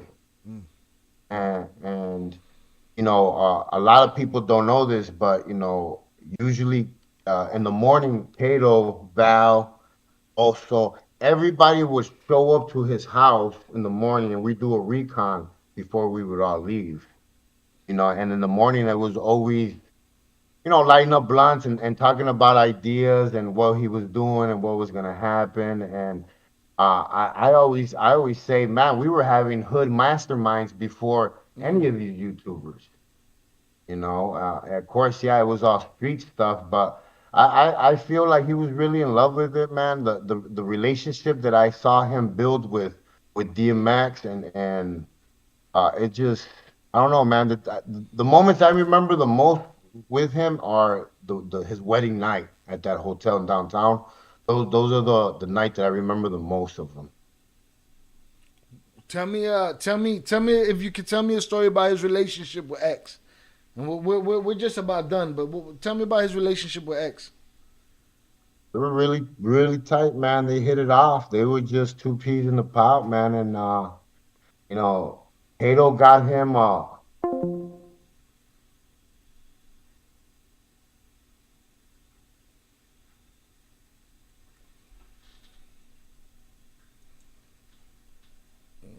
lost him for a second, y'all. Hold on.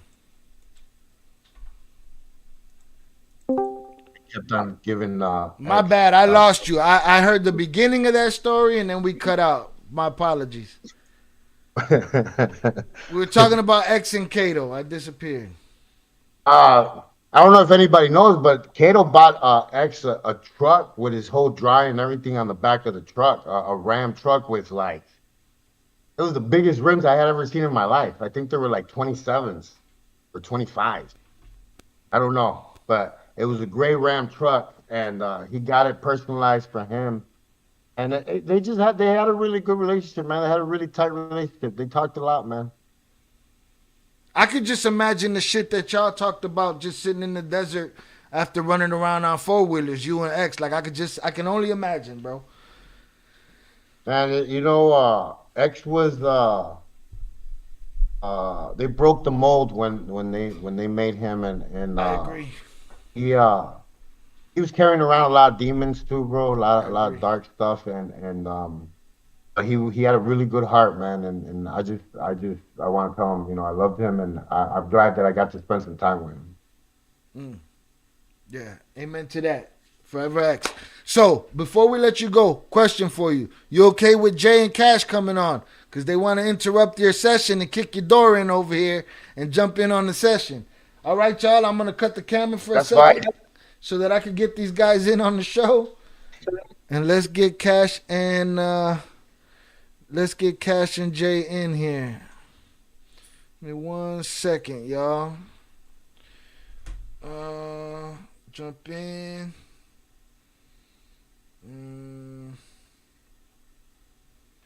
And let me see. Let me make sure these permissions are right here. Yeah, you all good. Says you're all good in here.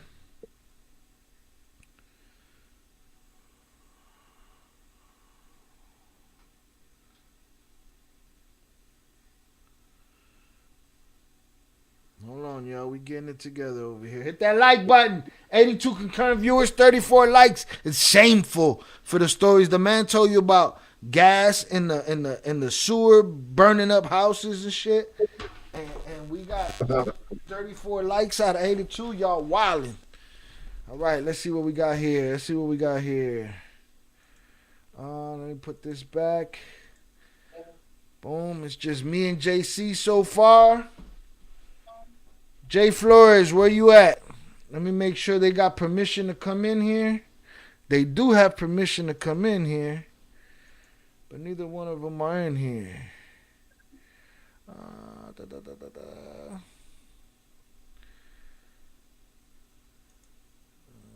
Y'all all should be fine. Here we go. What do we got here? There we go. We got everybody say hello to. We got J Flores in the building. Salute to J Flores in the building. Blessings, y'all. What up, man? JC, What's up?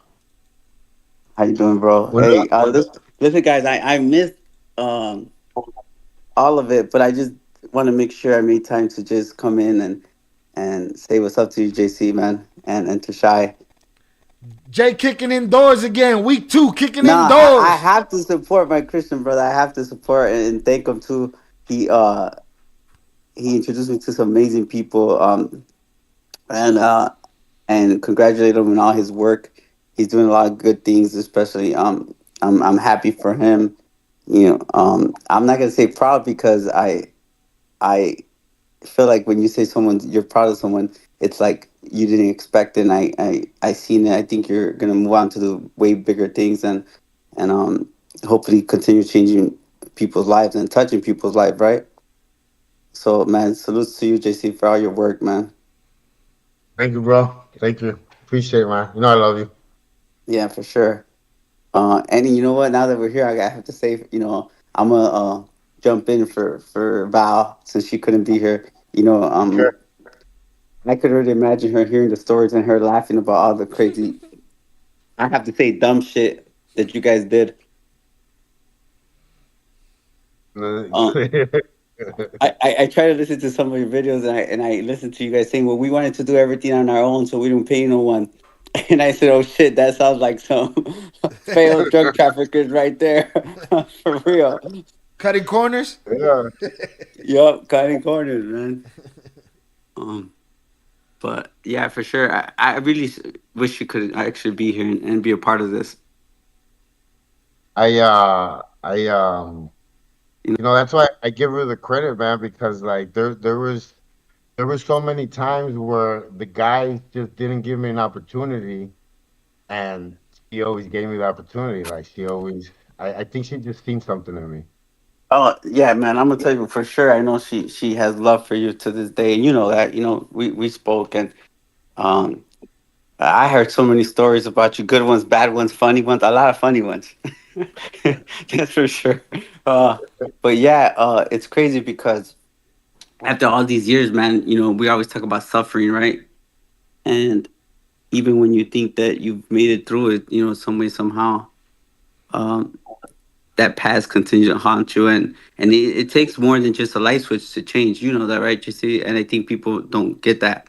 It's not going to be overnight thing, and she's always been a totally different person. I think when people hear the stories, because sometimes even when I hear the stories, it's like, is that the same person, right? Because I see her in a different way, right?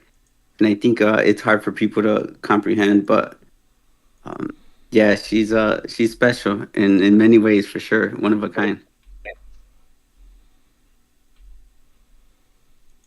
I'm trying to get Damian Cash in here, but I can't seem to get him. It seems like I don't know. Maybe one of y'all kicked him out. Let me see. Um, you know what, too, and it's crazy. We haven't talked about this. I still remember the first time I actually met you. Like, I knew of you. I already had seen you around, but the actual time that we first met, I was with Kay, and we went by. You were still at folks, and we went by your hood over there by 59. And on the way over there, we went in the alley, and you came out, and I was looking at you. You were just staring at him. What's up? Like it was just weird, like laugh, and you guys looking at each other, and he's like, where your boys at, man? I'm gonna find someone. I'm gonna fuck them up too. Wherever I find them, we're in a regular car. He's like, I can't find why. Where's everybody at? And he was just like, he would just taunt you all day. And I remember he looked at you and he was like, King Love, motherfucker. Yeah, he like so I'm gonna say a story that nobody knows. I had a big rammer. It was a Silverado 1977 pickup truck, extended, all metal, bumper, everything. And this is what I used to chase people in, when I was an SD. Kay had just gotten his car washed and he needed to borrow my truck to go get those big dispensers of soap, those buckets. Mm-hmm. And man, I did not want to let him use my truck, man, because I already knew him. Oh man. It took every ounce of me to give him the keys to my truck, man. You know what? It's hard to kind of describe him, right? Like he was always, and you could imagine all the shit he would do. Like he would go buy rammers, right? He'll go buy rammers, spend $2,500, $4,000. He didn't care just to ram some cars in one day, just take it to the junkyard, like whatever. But he had fun, and that's all he cared about. But he didn't care what type of car he was in. You know that's the hardest part about lending him your cars because he will say, "Let me use your car," and then Yeah, it's over with. But uh, yeah. yeah. Hey, before I forget, man, what's up to everybody in the chat? Everyone checking in with Shy. Yo, man, how you doing, bro? I didn't even say hello to you, I'm good. I'm just here to facilitate. Tell these fools in the chat, get them likes up. bro. I'll be honest with you, like it's all about I jump on here. It's not about it being an interview. It's just about being in the basement, right, sharing some stories and I think that there's no reason why you shouldn't have 1 million views by now. Not because of me, I'll tell you that much. But sharing those real stories, I think no one's on here I'm trying to just sitting here trying to talk war wagons with JC, and YouTube is holding me up. You know what I'm saying? JC, do you run into a lot of demonetization on your YouTube channel? A lot of ad suitability in the little yellow $ bullshit. No, I kind of maneuver. I'm not doing YouTube videos lately. I've been doing kind of slacking, but back in the day, in my heyday, there's a way around it. Pretty much with you delete the video and you put a different title on it. You know, and you don't swear, right? So the first was it 2 minutes? Every first 2 minutes, don't say no swear words or no stuff that is sound bad. See, I feel like it's a random ass system. I feel like, Sometimes it is. yeah, right? Sometimes it is. If you follow straight protocol, you get by. You get by. None of your stuff gets hit. That's why you'll see like people that like Wes Watson, how he sticks to the same thing that says prison gang thing, and then the name of the description of the video. I see. Okay. Cash. What up, bro? Salute to Damien Cash in the building, y'all. Hundreds up in the chat. Hundreds up in the chat. Get them likes up. What's up, y'all? Shit, What's we hanging going out in the on? basement. I thought we'd just make it a big fucking family reunion. Real quick. Yeah, for sure. I heard Shy wants to put you back in the hot seat. Yeah, hey, fuck it. I'm no stranger to the hot seat. Hey, Julio, can you tell him how badly he yelled at you probably for letting me get away? Yeah. Same day. It was your fault, How JC. bad? You Come got on, away. tell him that. Come on, you were the one in the driver's seat, man. Since they want to hear the tea, man, we're gonna give them the tea. I know. Let's make it clear, though. Let's make it clear. It's Escalade. It's a sand beige Escalade and a vanilla Escalade. Same year, same model, same rims. Now let's make it 26 clear to and the Kedzie. audience. I wouldn't be asking these questions if there wasn't half a story out there already. I'm just trying to get y'all part two. I'll tell you one thing. You know how to maneuver yourself through traffic. It's either that or I feared for my life. Which one do you think? You fear for your life for sure.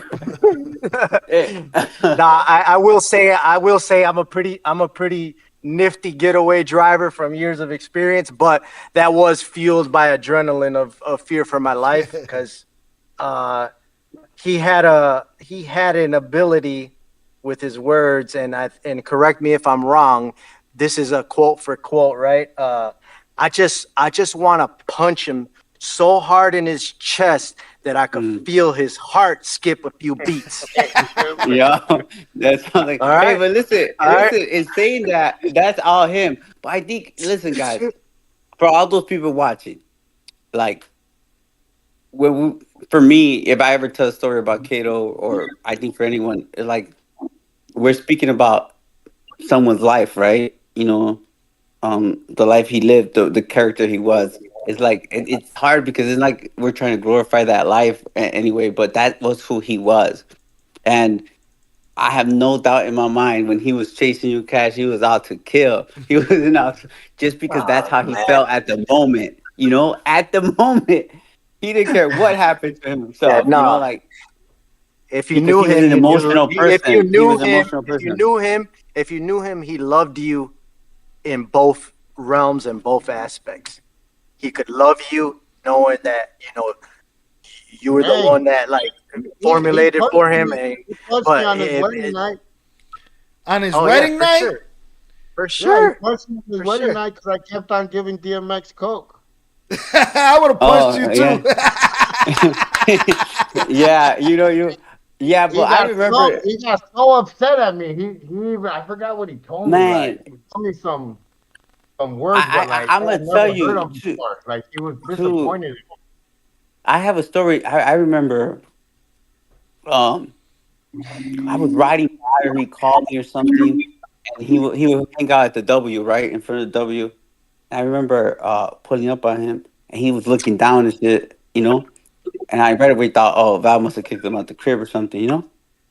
And I said, man, what's wrong? He's like, man, yo, he's like, X, bro, like, I can't, everything I try to do, man, get this guy good. You know what I mean? And it's hard, bro. I feel bad. And it would really get to him. You get me? Like he used to really, really like. He used to eat at him that he couldn't, um, get X off of using. You get me? Um, Yeah, and it's crazy because it would really hurt him for sure. yeah, he got mad at me that night, man.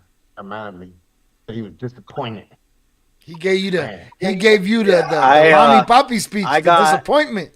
I got a phone call that night. It was a complicated phone call because we buried the hatchet a little bit after that. But I'm mad that I wasn't there at that wedding because we were, not friends at that point. But But I'm glad he didn't invite me, Cash. I'm glad he didn't invite me to the wedding. Hey, he simply said, after I fuck you up, I'm gonna be mad at you because you didn't come to my wedding. I said, nigga, you didn't invite me to your wedding. But so, it was a funny moment, but I think that kind of was like it started to head in the direction where we could be civilized and just have a real conversation. What year was about that what wedding? going on. Shit. 02 or is it what? 101 or is one somewhere around there? 02. Who would be able to get pictures of that wedding? I have to be in one of those pictures. I have a picture via Prophet where he's holding, I believe, Armani in his arm, and he's with Prophet at the wedding. Yeah, I have pictures. Well, Val has pictures. You'll probably see some of those pictures in the documentary. No, but I'm saying, is there any pictures of me at the wedding? Because I don't have no pictures of my life. They caught one shot of you serving dog in the corner by the bathroom and shit. Yeah.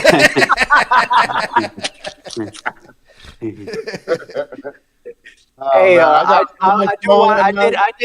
I really did kick in this door, man, just to kind of give Julio some flowers, man. Let's not forget, this is his hour. We're talking about his transformation, his walk with Christ and God, and the stories that we have in community. It's all great, right? And we all reflect and we all miss a certain somebody that we all had in common. one way or the other. But I really kicked in the door, man, to just say that I've seen the man. Both. The dark side of this man and the man that's on this screen right here, right now, who is an anchor for a lot of us, who still aren't ready at that walk or haven't made that full commitment like he has. But it's an honor to call you my friend, still my brother, and I, proud doesn't even do the the sentiment justice, right? Like it's amazing what he's done in your life, and it's a true testament of who he is, right? He can change anyone. He could do anything. He is the end all be all, right? And I just want to say, keep doing what you're doing. And I know things have to get rough, for everyone. It gets rough, so just keep your head in it and keep doing what you're doing, man. It's an amazing thing to watch, coming from where we've all came from. Thank you, Cash. Don't forget to tell them that the Wrongest Wrong song will be out soon. We're waiting Yes, for yes. Shout out to my homies, Código Verde. I've tapped them. They've been in some studio riff-raff, so now I think they finally are finding a home. So it's definitely on the top of their priority to concoct this song, and I've been kind of already formulating an idea around it, and I'm grateful that you tapped me and said, this is what God's called you upon to tell me that, that I need to make this theme music. And I got a little surprise on it, and I don't want to spoil it, but I'm working on two genres for you, one English and one that's, synonymous to the corrido world. So, you'll have your own corrido and you'll have an American song, I'll try to make you I Believe I Could Fly without all the pissing. Hey, next time y'all are on together, we'll talk about those doors y'all kicked in together. Oh yeah. Shy, he wants all the exclusive. Listen, man, listen. Before I talk to y'all, let me tell you something, Cash. Before I talk to y'all, I watch all of the interviews. Y'all done gave all of those out-of-towners the stories. Y'all done gave all of those out-of-towners the juice. I'm just coming for the scraps that's left behind for the home team. That's it, Papa. You know what? Hold up. Shy, you ain't lying. I'm gonna tell you. Bro, Chi-Town first, always. Chi-Town first. Right. Shit, I got a story for you. My people's come first, always. I know people are gonna say, "Oh, look, you snitch, you did that." All right, still doesn't change. No. Hey, I got a story for you. I'm ready. You ready?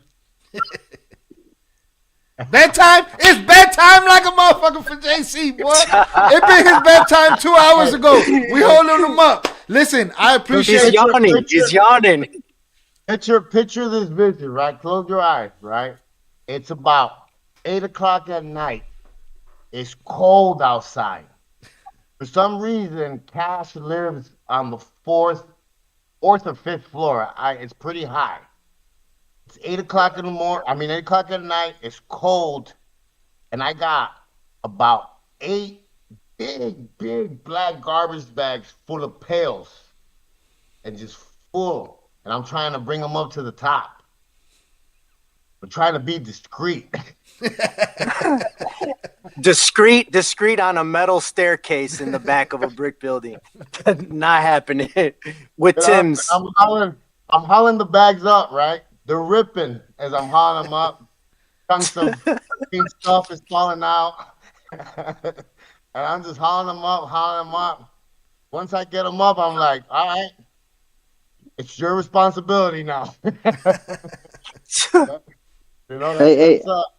That's the big story right there, too. Hey, guys, before I forget, man, big shouts out to the Bible study, Ryan Strong, Friday nights. Y'all should sign up. JC, anything you want to plug, bro? Anything you want to plug to my audience? Let it out right now.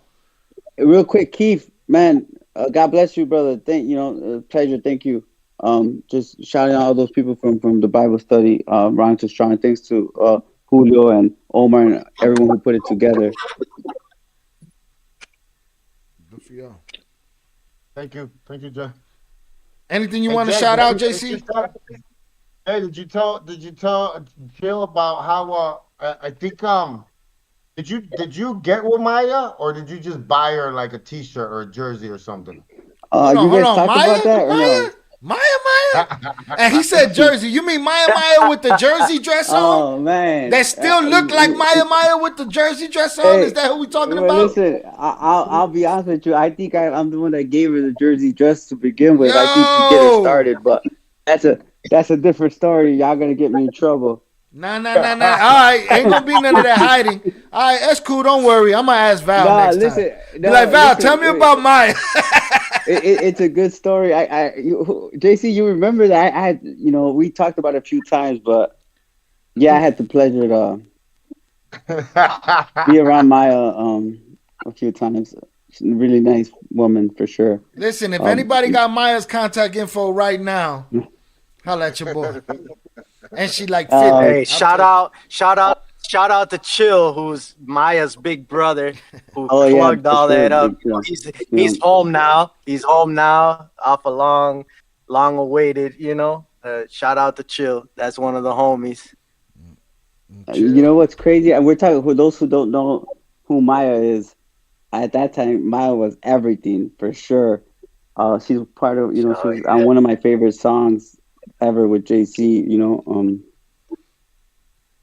With JC at Jay Z. What's it called? best of me.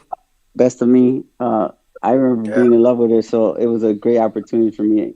I mean, not opportunity. I'm not gonna say that. I take that back. Uh, I was blessed to. No, Jay, I seen your face. I seen your face when you were giving her the jersey, bro. I still remember it to this day. Yeah, she's really nice. Those I'm really gonna good people. get you in trouble, so I'm gonna stop, bro. Val, it's all my fault. Well, we were, Yeah. we weren't together. Val and I weren't together. She knew what it was, so But She it gonna should be tell us all the about truth, her for audience. sure. Val gonna tell us the truth about this Maya story. She's gonna be like, all he was doing was tricking off on all them girls. That's all he would do. That's what she's gonna say. Hey, And, hey, and, Trey. and I always come back with, it's not called tricking if you got it. And she'll be Yeah. like, and then I sleep on the couch, and then that's what happens. Oh Hey, boy. do you remember that for the 4th of July they got all those expensive fireworks at the Yeah, recording studio? you know what's funny, that Fourth of July, that's the first time. I think Val said in her book, right, Shy? That Fourth of July, that was a true story. That Val had just came home from her first stint.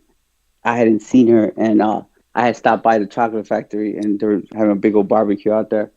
And I didn't expect to see her. I mean, whatever it was, but she was out there sitting there by herself, and I was actually, you know, with my then girlfriend at the time. And Maya. man, I ended up seeing her. I know there's a bunch of fireworks. There's a barbecue. Everyone's there at the chocolate factory at that time, and it was one of those moments where we were able to catch up. And I remember, this is a true story. I'm gonna tell you. Like, this is crazy because I got caught up, and me and Val were talking out there. Everyone's inside, coming out. Just it's a big old party, and I ended up taking so long. I think like an hour and a half went by, and we were just catching up, talking about all kinds of stuff. And the girl I was with opened the door. She's sitting in the truck the whole time. Totally forgot, and she bitched me out, guys. She was like, "Oh, like, could we fucking go?" And I remember Val looked at me. She's like, "Oh shit, you better go." And it was one of those Oh, things that where Val will always remember that and be like, "You let that girl yell at you," or some shit like that. It was more like Val was more like, yeah, I think you better go before old girl talks too much and I gotta drag that bitch down the street. You know what? It's crazy It was because fucking nice that time. Again, like JC, look, you lived around her, you were around her, Cash, you've been around her. People don't understand, like, they expect it to be more. It's like she's like, she's not like one of the guys. You get me? She used to hook me up with all kinds of girls for sure, and we're not the only dudes she was around. She always had dudes around her, like, um, Didn't somebody get their face blown She up that definitely. day? Say that again, say it again. JC. Didn't somebody get their face blown off that day with the fireworks that night? Mm, I heard somebody got hurt, right? Yeah, somebody got hurt that night. Mm. They had Uh, eh, chill. They had fireworks that they like set off at the like White Sox stadium. Mm. hey, JC, you know what? I They always had get nothing que- I people al- trying. yeah, What? they had yeah. I always get questioned about this whole Arizona thing about you putting me in a headlock.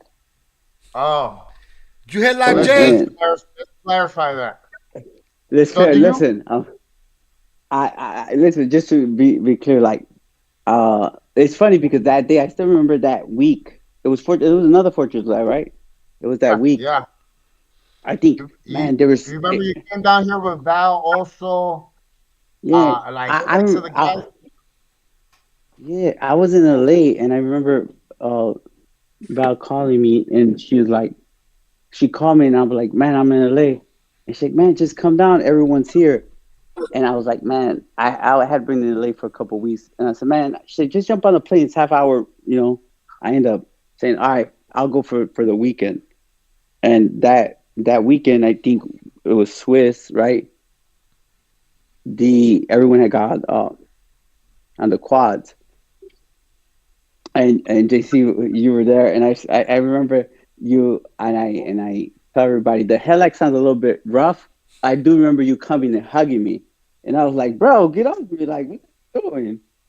Oh, it's because And you and the guys kept on riding me the whole time you were here. You guys were riding me, man, and I was like getting in my feelings. Mhm.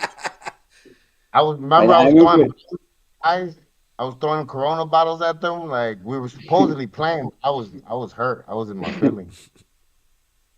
Yeah, I I just remember that you put your arm around that, and I kind of spin off of you. And I looked at you like, "What are you doing?" And you were just looking at me. I was looking at you like, "What's wrong with you, bro?" Like, and you would you were just playing with me. You smile. were playing with me too. And I No, I no, I know. I think that the whole part to me was when I did that, and the reason why you remember it that way is because I wasn't used, like, you know how it is. You're not used to someone like hugging you, and you're very loving and like touchy, and I was just like, "What the fuck?" Was you getting high you're back just then, not used JC? to you're, you're not used to another man hugging you from the back. Mm. I haven't got used to that. I think you finally met your match on these jail this jail PTSD that you guys both still suffer from. Mm. Huh? Like I Nah, man. like I said, People right away like to throw it out of like content and make it into something yeah. that's not like people don't realize that at that time we already had a close relationship because of Val. So like Hmm. uh that's the reason why we were playing the way that we were playing and why we got into it. Not got into it, but I mean, to be honest, man, like I said, I was just hurt. My feelings were hurt because you were playing with everybody else, like playing with me. Like, you mean like riding you? Yeah, yeah. Now Did, kept on telling you to leave me alone. It's like you weren't laughing with them, you were laughing at them. mm. Exactly. And then you had your big black bodyguard that I was trying to figure out how I could get around him to get to you. Where's that guy? Can I interview that guy? Where's that bodyguard guy? That motherfucker sucked. Um, He was the worst nah, nah, bodyguard nah, ever. nah, nah, nah, nah. Hold on, guys. Hold on, man. That was my boy, man. That was my bone crusher. Really good friend. Really good dude. He was. That was Bolo, man. Rest in peace to him, Man. man. Rest in Yeah, peace to rest in him. peace. Let's not man. be disrespectful. But I got a whole Nah, other nah. story I'll about be his honest dad. with you. Yeah, but that's not his thing. You have to understand that. That's what you understand. There's a difference between those dudes that have to do that and a bone crusher. He does what he does, right? He's there to not to hurt no one, just make sure put people in order. And look, it cost him his life. And rest in peace to Bolo, man. Uh, the Green Giant. They always call him like he was a like I friendliest didn't dude even know ever, he bro. had Good passed dude. away. Jay. Hmm? I didn't even know he had passed away. Man, it's a rough one, bro. He got killed for being what he was. You know how it Yeah. is. Chi-Town don't play. He was a big dude, and always take the little dude that wants to prove himself and killed him right at one of the events. And I mean that's just the real like part of the stories that people don't get to hear. You know what I'm saying? Yeah. I remember having him around just because I didn't want like the last thing I wanted to do was get people in trouble or even my guys. And it's always haters anytime you go out. As the saying goes, anytime you go to this place, there's just trouble, and and for sure, man, it costed him his life. He was a good dude, no matter what. And there's a big difference between street dudes or you being in an event. Like his job, like I never expected him to risk his life for me at all. And there's a big difference between the street stuff and the entertainment shit. And I know it's like he was in a situation where they got the upper hand on us, and I didn't expect him to do anything else but to do what he did, and people would ride him. And I always said, like, bro, like, there's a time and place for everything, and that's what makes good leaders, right? And that's what people don't understand. It's not always about how tough you could be or how tough you're going to be. It's about making sure that you stay alive, making sure that that some of the stuff ain't worth it. And I think that's where the streets got it all messed up. And they always, Yeah. I see a lot of comments about, oh, yeah, right, this is fake. And I always say, bro, like, it's real simple. I will tell you, there's one of me and my brother, and then there's everyone else. Simple. Show me, like, and I think that's where people get messed up. Like, there's a lot of those war stories. There's a lot of those, like, instances where we could be like, had close calls.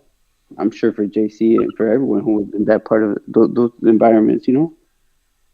And so Bolo, man, I'm gonna tell you, Bolo's gonna have a spot for sure in my show. Um, he was Rest a in really peace, good friend, bro. Bolo. He sounds to Yeah. me like what Tremaine was for me. Rest in peace, the dude that I was shouting out. Today's his birthday. He was 6'8". He was a big monster, and but he was a sweetheart. Now, if he had to crush you, he Oh, got to crush you. yeah. But he didn't So want to yeah, crush you. And I used to just keep him around, just keep everybody happy. Just look scary, mm, motherfucker. yeah, bro. Let me tell you something. This dude, he was 6'2", 6'3", 350, bro. He could Yeah. probably lift up a house. Okay, bro, he would pick me up with one fucking arm, literally, and be like, like I was a little dog, like, get over here, come on, and just like he did what he was supposed to do, bro. I seen this dude break fucking eye sockets. You get me? And I always used to tell him. He always understood, man. We don't want to hurt no one. Let's just diffuse the situations because it's always gonna be like that. You're with a girl, you know, something. You're gonna people be trying you, and really good dude, man. It's just part of being in the streets, part of being in their life. Yeah. Now, Yeah. I'll tell you, to all those people who don't get it, like, that was just for us when we were going out inside the club, but outside the club, I had the real dudes right there just waiting.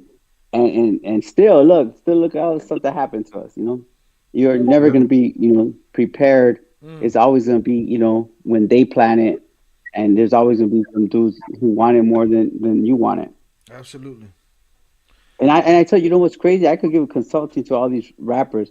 Like to me, it's always like, bro, you did what? You had what at the club, or you did what after the club?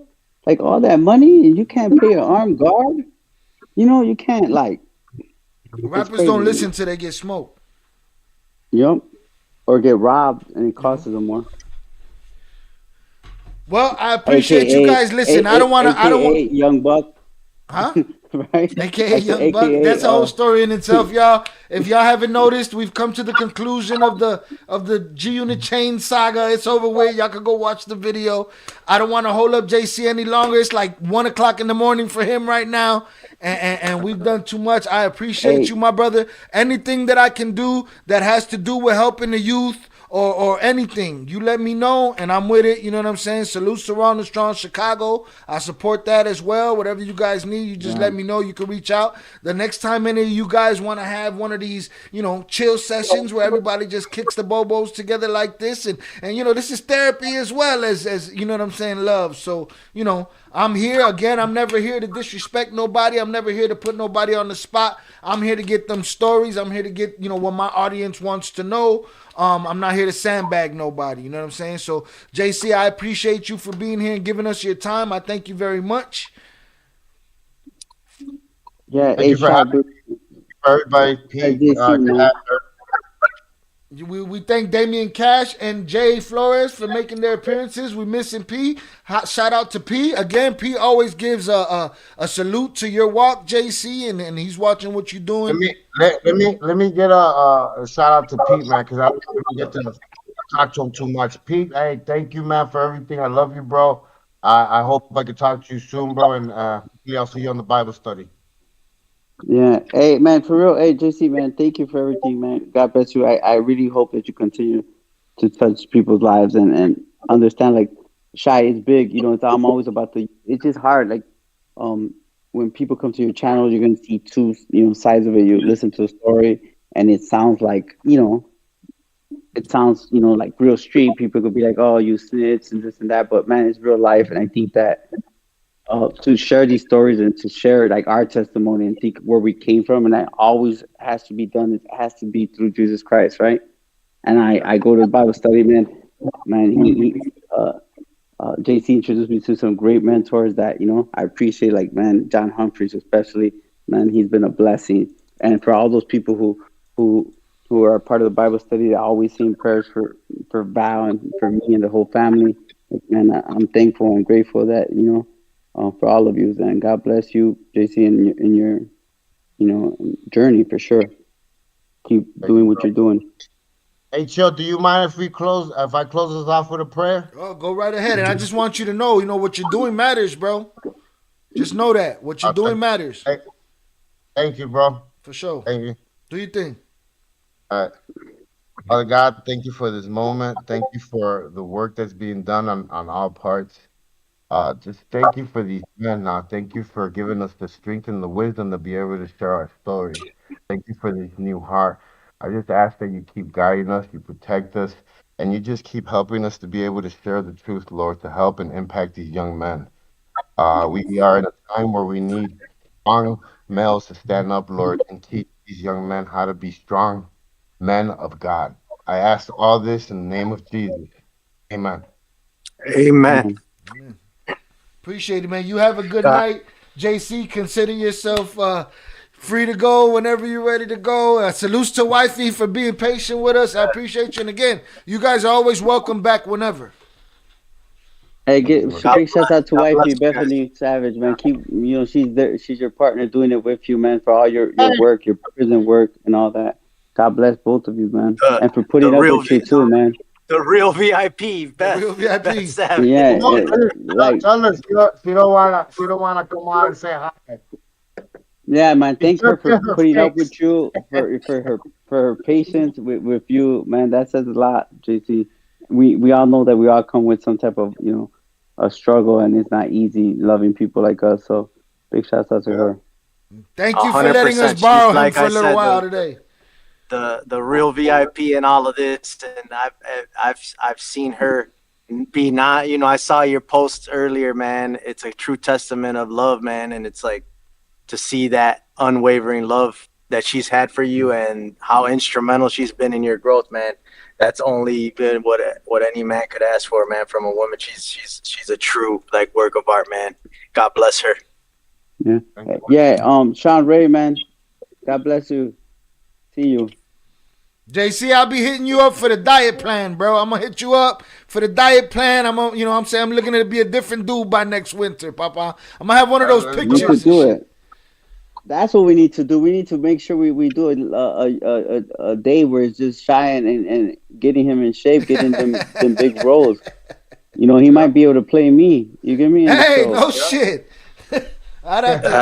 You'd have to cut me off at the knees and de-age me, Papa. You just gotta lose about 150 pounds. That's it. I'll play Armando. Don't worry about it.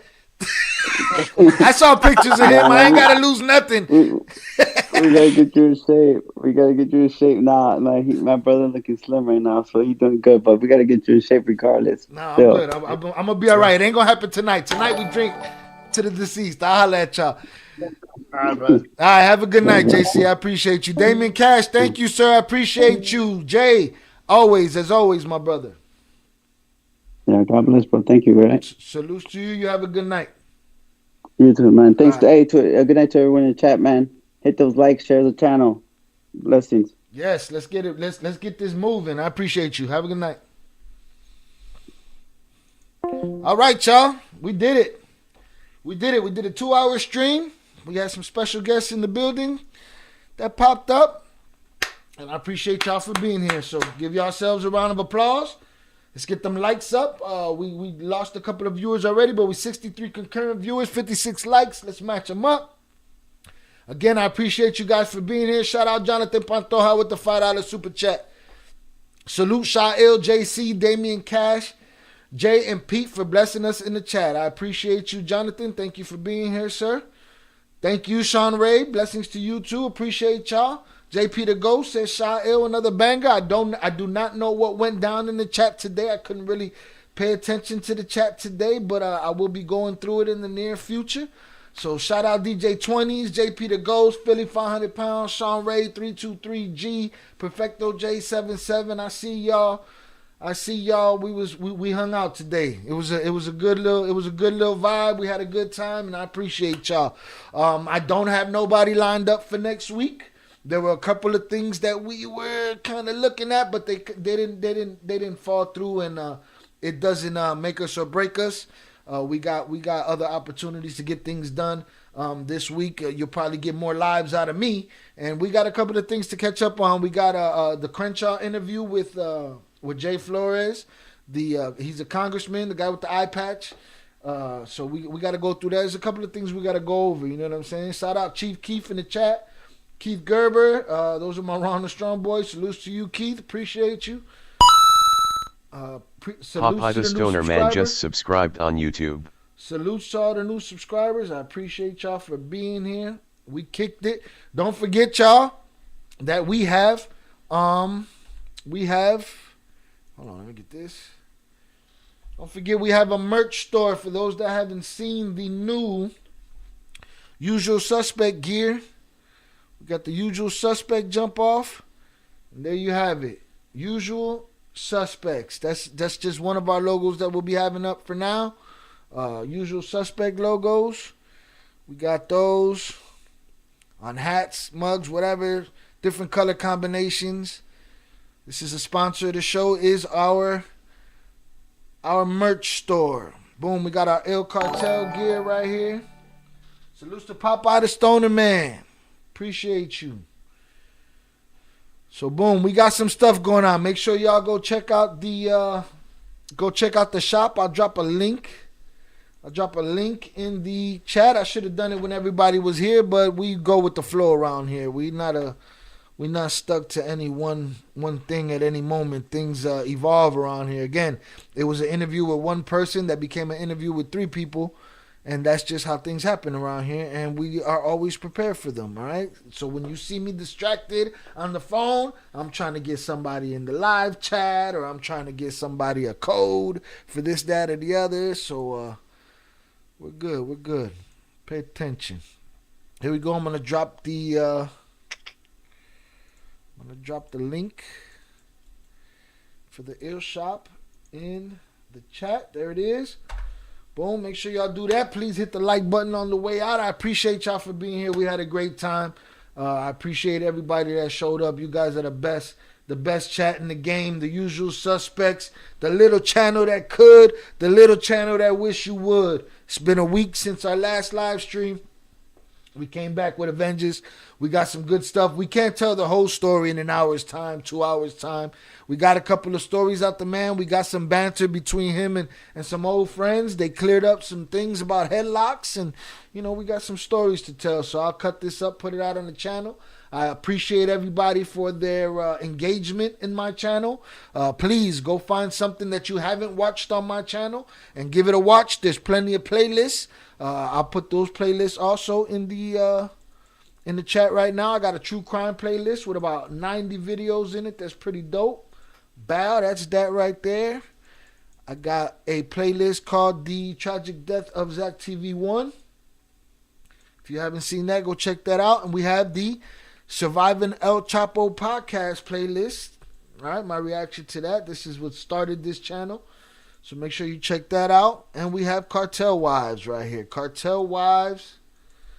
All these links are in the chat. Cartel Wives. We covered 34 chapters of Cartel Wives.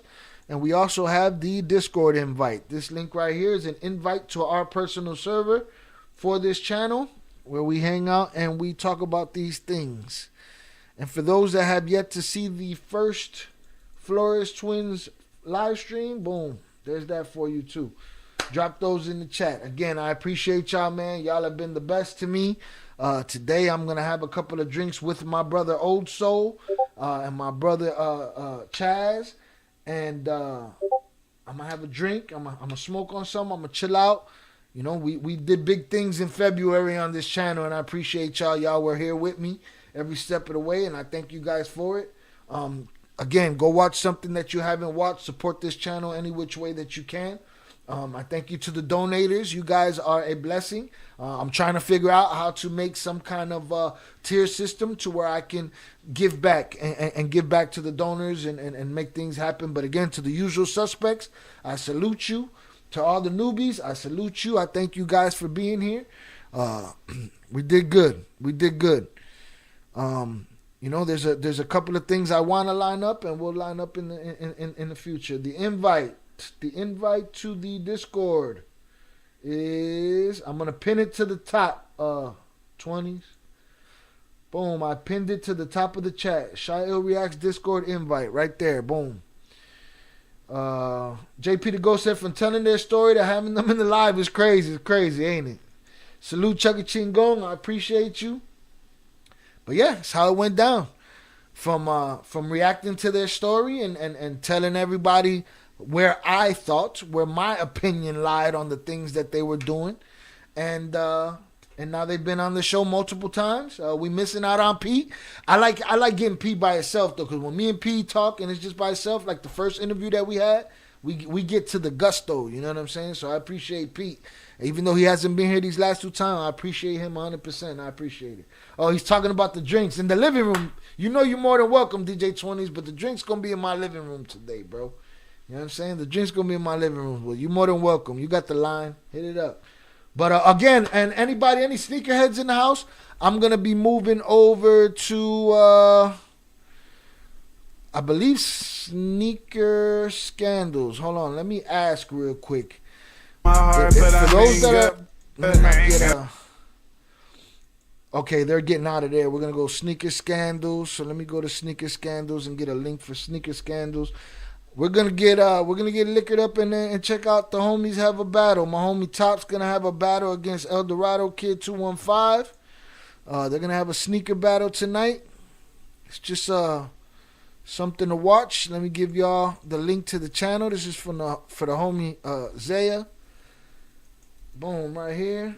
Paste.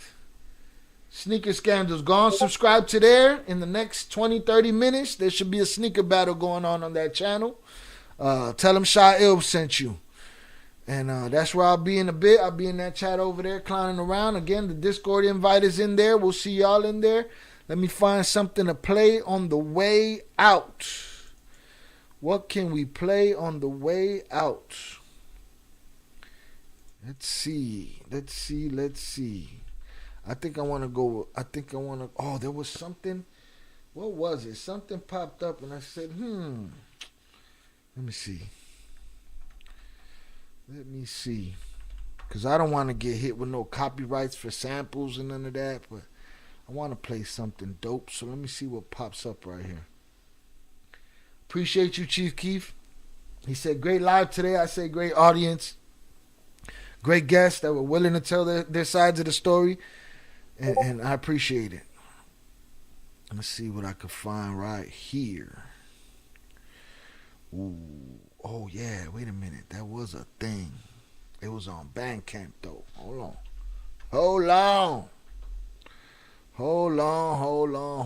Here we go. I'm going to play some of this right here. So ran into an old fan, hit me up on social media. There's 2 songs that I got called Sick and Tired. One of them is on YouTube. One of them is not on YouTube. Last week, y'all saw Damian Cash give a shout out to DJ Ozone. DJ Ozone is a young protege of mine. From back in the day, one of the moguls I believe Chicago has made. I believe this kid could be and will be anything he wants to be. But we have a song called Sick and Tired, and the kid reminded me of this song, and I said, you know what? We might as well play that on the way out. Subscribe to the channel if you haven't. Hit the like button. Hit the notification bell so that you stay abreast of what's going on, and we'll do that. Sha'il, will you do a playlist on the 25-year-old you brought up on the Discord? The 25-year-old I brought up on the Discord. Clear my memory. What 25-year-old that I brought up on the Discord? Here, let me go straight to the Discord.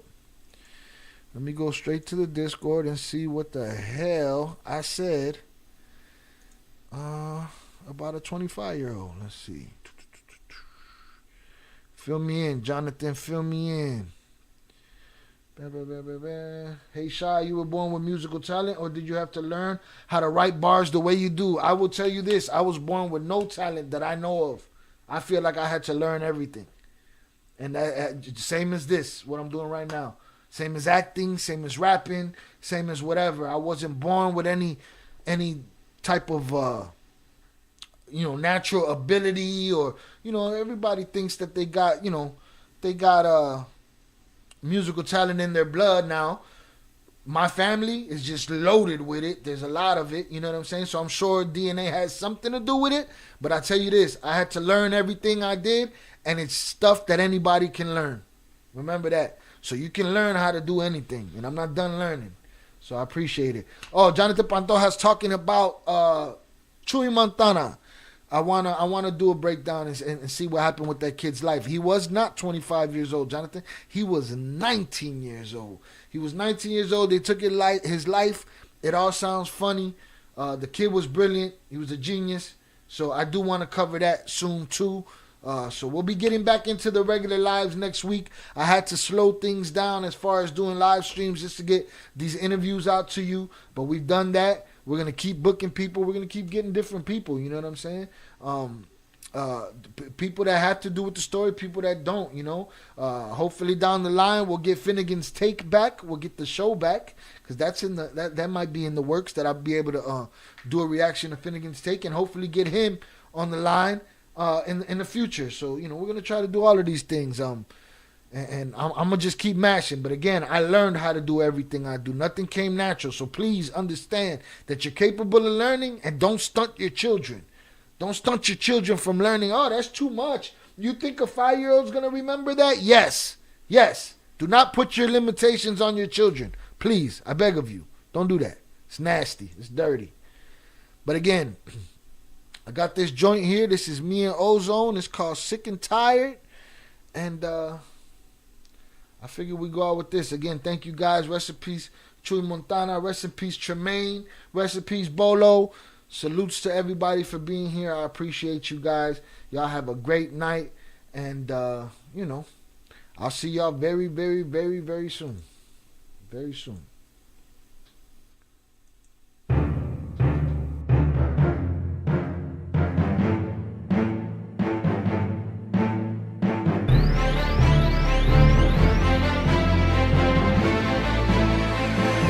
So tired and fed, I'm so tired and fed up, I'm so tired and fed up, I'm so tired and fed up, I'm so tired and fed up, I'm so tired and fed up, I'm so tired and fed up, I'm so tired and fed up, I'm so tired. I'm sick and tired of being sick and tired, heart so frozen, soul on fire, we keep moving, 'cause we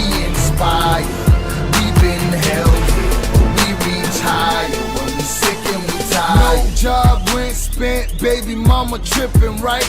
Bank won't give you a loan to start your business, right? You hit the streets, you hustle hard, get it in at night. No one cares how you live, so fuck it, risk your life. That's what it feel like, don't it? When the hopelessness see a chance to jump all on it. It's a feeling of entitlement like someone owed it. It's a feeling so familiar, feel like I own it. Money's tight, family fights, babies dying day and night. Bullets flying, no safe place for young MCs to sit and write. It don't make a lick of sense, they lock the cages, flying kites, begging for another life or wishing that it ends tonight. I'm so tired of what's gonna happen when the boys get tired of being born? I'm so tired of fed up, I'm so tired of fed up, I'm so tired of fed up, I'm so tired of fed up, I'm so tired of fed up, I'm so tired of being sick and tired. Heart so frozen, soul on fire. We keep moving, cause we inspire. We've been held here, we reach higher. We sick and we tired. Youngest daughter in the streets and naming everybody mouth, cause she been up and down the block, bringing everybody out, bringing drama to the house. Made a baby on your couch, now a BD's in your crib and you can't seem to get him out. You a slave to the stress, you've been put to the test. Keep on trusting in God, keep your head up cause you're blessed. You can't win for losing, but your strength is proven. Many men been abusing any woman they choosing. Yes, the cycle is crazy, but it doesn't amaze me. It just is what it is, ain't no love in it lately. But I won't let it break me. It's been said, but it's truth. This was the ghetto that made me. I'm so tired of fed up. I'm so tired of fed up. I'm so tired of fed up. I'm so tired of fed up. I'm so tired of fed up. I'm so tired of fed up. You ain't ready for what's gonna happen if we don't eat. Sick and tired of being sick and tired. Heart so frozen, soul on fire. We keep moving, cause we inspire.